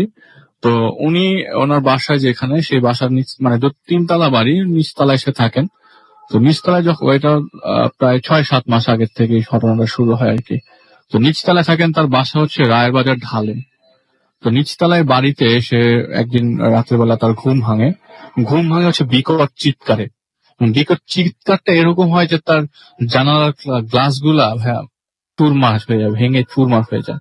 জিনিসটা খুবই ডিফারেন্ট। সেই বাসায় মানে ওই ফ্ল্যাটে সে একা থাকে, তো ভেঙে যায় এবং সে তার সাথে সাথে ওই শব্দে ঘুম ভাঙে। কে মানে ঢিলা মারলো তার গ্লাসের মধ্যে। দেখলো যে আশেপাশে যেই জায়গাটার দিকে মানে চিন্তা করা যায় যে কেউ ঢিলা মারতে পারবে, তো যে গ্লাসটা ভাঙলো সেই গ্লাসটা ঢিলা মারার মতো অবস্থায় নাই, পেছনে একটা খালি জায়গা, পুরো ডোবার মতো। তো সে জিনিসটা মানে আর বেশি কিছু চিন্তা না করে ঘুমিয়ে পড়ে। তো ফজরের আজান কিছুক্ষণ পরে দেয়, এবং সে খুব নামাজি একজন মানুষ। তো ফজরের আজান যখন দিবে, সে মানে বাথরুমে গেলেন অজু করতে। অজু করে সে রুমে আসলো, মাথার চুল আঁচড়ালো, মাথায় টুপি পরতে পরতে সে তার হঠাৎ করে তার খাটের উপরে তার নজর যায়, এবং খাটের পাশে ঠিক কোনায় একটা মানুষ দাঁড়িয়ে আছে উল্টো হয়ে। তো তার কাছে জিনিসটা খুব মানে খুব ভয় লাগে, যে মানে ওই মুহূর্তে সে কি করবে না করে এক দৌড়ে সে রুম থেকে বেরিয়ে পড়ে। রুম থেকে বেরিয়ে পড়ে এসে তার পাশে যে বিল্ডিং এ তার যে বন্ধু আছে তারা প্রতিদিন একসাথে ফজরের নামাজ পড়তে যায়। তো বন্ধুকে গিয়ে জিজ্ঞেস করলো যে দোস্ত এরকম কি কখনো ঘটতে পারে, আমার রুমের মধ্যে আমি এরকম দেখলাম, তুই কি আমার সাথে একটু আসবি? তো সে তার বন্ধুকে নিয়ে তার রুমে যায়। অলরেডি আজান দিয়ে দিয়েছে রাসেল ভাই, ফজরের আজান পড়ে গেছে। তো তার রুমে যায়, রুমে যাওয়ার পরে তার বন্ধুকে দেখায়। তো বন্ধুকে রুমে যা দেখানোর পরে দেখা যায় কেউ নাই রুমের ভেতরে, একটা মানুষ নেই। তো ওর বন্ধু বলে কি দেখছিস? বলে যে আমি দেখলাম এই যে আমার খাটের পাশে একজন লোক দাঁড়িয়ে আছে উল্টো হয়ে, এবং তার পরনে রাসেল ভাই কোনো কাপড় ছিল না। তো বন্ধুকে বলে যে তুই এটা হয়তোবা ভুলে কিছু দেখছিস, তুই এক চল, আর আজান দিয়ে দিচ্ছে, নামাজ পড়তে যাই। একটু পরে নামাজ পড়তে গেলে মানে ফজরের ওই সময়টায় মানে খুব তাড়াতাড়ি যেতে হয় আর কি, ওই যে নইলে আমাদের ওই আরো কয়েকজন মিলে একসাথে নামাজ পড়ে আর কি। তো আমরা আগে আগে চলে যাই, চল এটা কোনো টেনশন করিস না, এটা কিছুই না। তো মসজিদে যায়, মসজিদে নামাজ পড়ার সুন্নত নামাজ পড়ার একটা ফাঁকে সে দেখে পেছনে একটা লোক এসে দাঁড়ায়। তো তার এতটা খেয়াল করে নাই সে। তো খেয়াল না করবার কারণে সে চুপচাপ বসে থাকে এবং তসবিহ করতে থাকে। হঠাৎ করে সে ওই লোকটার দিকে আবারও তার চোখ যায়, কারণ লোকটার ঢোকার সময় যে মাথার মুভমেন্টটা ছিল তার কাছে খুব অ্যাবনর্মাল লাগে। মাথাটা যেন কিরকম ঘুরে ঘুরে সে মানে মসজিদের ভেতর ঢোকে। সে চুপচাপ লোকটাকে পরে আর খেয়াল করে নাই। তো নামাজ যখন শেষ হয়, ফরজ নামাজ শেষ হওয়ার পরে দেখে যে মসজিদের ভেতর থেকে যে মাটি খুঁড়ছে, মসজিদের ভেতরেই মাটি খুঁড়ছে। যে এইটা সে তার বন্ধুকে পাশাপাশি ডাক দিয়ে দেখে, পাশাপাশি একসাথে নামাজ পড়ছিল, এই দেখ দেখ দেখ। তো যখন বন্ধু দেখে যে ওখানে কেউ নাই, তো ইমাম সাহেবের কাছে তিনি যান। ইমাম সাহেবকে বলেন যে আমি মসজিদের ভিতরে এরকম একটা জিনিস দেখলাম, এখন তো সব নর্মাল, সবকিছুই নর্মাল, আমার সাথে এখন যাচ্ছে সবই নর্মাল, কাউকে কোনো কিছু শেয়ার করতে গেলে সেটা নর্মাল হয়ে যাচ্ছে। আমি একটু আগে আমার বাসার মধ্যে এরকম ঝামেলা দেখলাম, এখন মসজিদ আসার পর এটা দেখলাম। বলে যে এটা কিছু না, তুমি এটা বেশি আমলে নিও না, তুমি তোমার মতোই থাকো, তোমার কিছু হবে না। তো সে বাসায় চলে আসে এবং ওই দিনের মতো তার রীতিমতো সব কাজ শেষ করে রাতের বেলা বাসায় ফেরে। তো রাতের বেলা বাসায় ফেরে সে কাজ করে আজিমপুরের পাশে পুরোনো পল্টন, ওই জায়গাটা পল্টন নাম আর কি, নতুন পল্টন সরি, ওই জায়গা আজিমপুরের পিছনে ইরানিয়ান কবরস্থানটার সাথে ওই রাস্তাটা দিয়ে সে আসতেছে। তো রাত 1:30 বাজে। তো ওই দেয়ালটা রিসেন্টলি আপনার ভেঙে ফেলছিল নতুন করে তুলবার জন্য, ওই সাইডটার দেয়ালটা। তো যেহেতু কবর দেখাই যাচ্ছে, সে কি করলো, তার বাবা মার কবরটা জিয়ারত করতে যায় 8:30 দিকে। তো জিয়ারত করতে যাওয়ার পরে কবরের সামনে যখন চলে যায়, কবরের সামনে যখন পশ্চিম দিক দাঁড়িয়ে সে নর্মালি মুনাজাত করতে থাকে আর কি। এমন সময় তার পাশে একজনকে সে ফিল করে, সে তখন চিন্তা করতে থাকে আমার বন্ধু তো আমার সাথে এখানে আসার কথা না। তো সে মুনাজাত কমপ্লিট করে জাস্ট পাশে তাকায়, দেখে যে একজন লোক তার পাশে দাঁড়িয়ে আছে। তো সে কিছু না বলে লোকটার পাশ কাটিয়ে যায়। তো লোকটা পাশ কাটে যাবে কি, মাঝখান দিয়ে মনে হচ্ছে সে পুরো জায়গাটা নিয়ে আছে এবং লোকটার মাঝখান দিয়ে সে ভেদ করে গেল। তো আজকে ওই দিন থেকে ফজরের সময় থেকে শুরু করে এই পর্যন্ত যে ঘটনাগুলো ঘটলো একদিনই, তো সে তার কাছে খুবই অ্যাবনর্মাল লাগতে থাকে। তো অ্যাবনর্মাল লাগতে থাকে জিনিসটা, সে আর কিছু বলে নাই, সে আর কিছু কাউকে শেয়ার করে নাই। এবং কবরস্থানের ঘটনা কাকে সে কি শেয়ার করবে? সে ওই দিনের রাতের ঘটনা রাসেল ভাই, সে যখন বাসায় ব্যাক করতে থাকে তখন ওই জায়গা থেকে রিক্সা নিয়ে বেরিবাজার এরিয়াতে চলে আসে আর কি। তো মোহাম্মদপুর যে ঢালটা, রায়বাজারের সাইডটা দিয়ে মোহাম্মদপুরের ঢালটা, ওই জায়গা থেকে নামবে বেরিবাদ থেকে, এমন সময় আপনার একটা লোক তার পাশে, ঠিক একই লোকটা যে লোকটা তার পাশে দাঁড়িয়ে ছিল কবরস্থানে, সেই লোকটা তার সামনে আসে এবং বলে যে তুই কই যাস? তো সে বলে যে আমি আপনাকে কোশ্চেনের আনসার কেন দেবো, আপনাকে একটু আগে আমি কবরস্থানে পাইলাম। তো তার মনে মনে কথা যে আমি কেন ওর সাথে কথা বলতেছি, একটু আগে যে জিনিসগুলো ফিল করতেছে সেগুলো আমার কাছে রিয়েল মনে হয় না, তাহলে আমি কেন কথা বলতেছি? সে অ্যাভয়েড করতে যায় আর সামনাসামনি তার কাছে চলে আসে, অ্যাভয়েড করতে যায় সামনাসামনি চলে আসে। তো ওই মুহূর্তে ইমাম সাহেব একটা কথা বলেছিলেন যে আয়াতুল কুরসি পরে ডান পা যদি একটু ঝাড়া দেওয়া যায় জিনিসটা থেকে মুক্তি পাওয়া যাবে। তো সে ওই জিনিসটা ফলো করে এবং কোনো লাভ হয়নি। একদম বাসা পর্যন্ত তার সামনাসামনি এই জিনিসটা আসতে থাকে, বারবার আসতে থাকে। তো অদ্ভুত ব্যাপার, তাই না? বারবার আসতে থাকে একদম বাসা পর্যন্ত। বাসায় ঘরে ঢোকার পর দরজা লাগালো, এরপর জিনিসটা ফিল করবে কিনা সেরকম আর সে প্রস্তুতি নেয় নাই। সে আগুন রান্না করে চলে যায়, রান্না করতে করতে হঠাৎ করে দেখলো যে না, আর কিছু হচ্ছে না তার সাথে, এবং এই জিনিসটা ওই দিনই হয়, এরপর থেকে জিনিসটা কোনো কন্টিনিউ করেনি। তো এই জিনিসগুলা কেন হলো সে আমার কাছে জানতে আসে যে আলিফ ভাই এগুলা কেন হয়েছে আমার সাথে। আমি কিন্তু আসলে কোনো অ্যান্সার দিতে পারিনি আসলে। হ্যাঁ, একটা দেওয়ার মতো কোনো কারণও নাই, এবং সবচেয়ে বড় কথা যে একটা জিনিস যদি অনবরত আপনার সামনে আসে যেটা আপনি অ্যাভয়েড করতে চাচ্ছেন এবং প্রতিনিয়ত যদি সেটা এবং আপনার এটা সামনে যে চলে অনেক আসে, আগের ঘটনা আছে ভাই তাও না, খুব রিসেন্ট ঘটনা, খুবই সম্প্রতি, 3-4 মাস আগে। হ্যাঁ একটা মানে খুবই রিসেন্ট একটা ঘটনা। এবং সত্যি কথা বলতে চাই, এরকম একটা জিনিস যে জিনিসটা আপনি চাচ্ছেন না সেটা যদি বারবার আপনার সাথে ঘটতে থাকে এবং এটা খুব অদ্ভুত যে বারবার সামনে চলে আসছিল, মানে একদম সত্যি কথা, মানে যেটা সেটা হচ্ছে যে আপনার অনাকাঙ্ক্ষিত কিছু একটা জিনিস সেটা আপনার বারবার সামনে চলে আসে। সেটা খুব অদ্ভুত একটা ব্যাপার এবং অনেক ভয়ঙ্কর একটা ব্যাপার যে ফিল করেন, যিনি ফেস করেন তিনি শুধুমাত্র ফিল করতে পারেন যে ব্যাপারটা কি। যাই হোক, আমি দেখতে পাচ্ছি যে আমাদেরকে অনেকেই কমেন্ট করছেন। এখানে রাজীব রানা আমাদের কমেন্ট করেছেন এবং আমাদেরকে দেখতে পাচ্ছি যে এমডি কাদের আহমেদ আমাদেরকে বলেছেন যে স্টোরিটা অনেক ভালো হয়েছে। মির্জা সজল আহমেদ জীবন লিখেছেন যে এটাকে অরিজিনাল পেজ ভাই, কোনো সন্দেহ দেখেন না প্লিজ। আমাদেরকে শেখ মারুফ রনি লিখেছেন, এখানে এখানে কমেন্ট করেছেন। আরো অনেকেই কমেন্ট করছেন, আমার যে পেজ সেখানেও দেখতে পাচ্ছি অনেকে কমেন্ট করছেন এবং অনেকেই লিখছেন দেখতে পাচ্ছি এবং অনেকেই বলছেন যে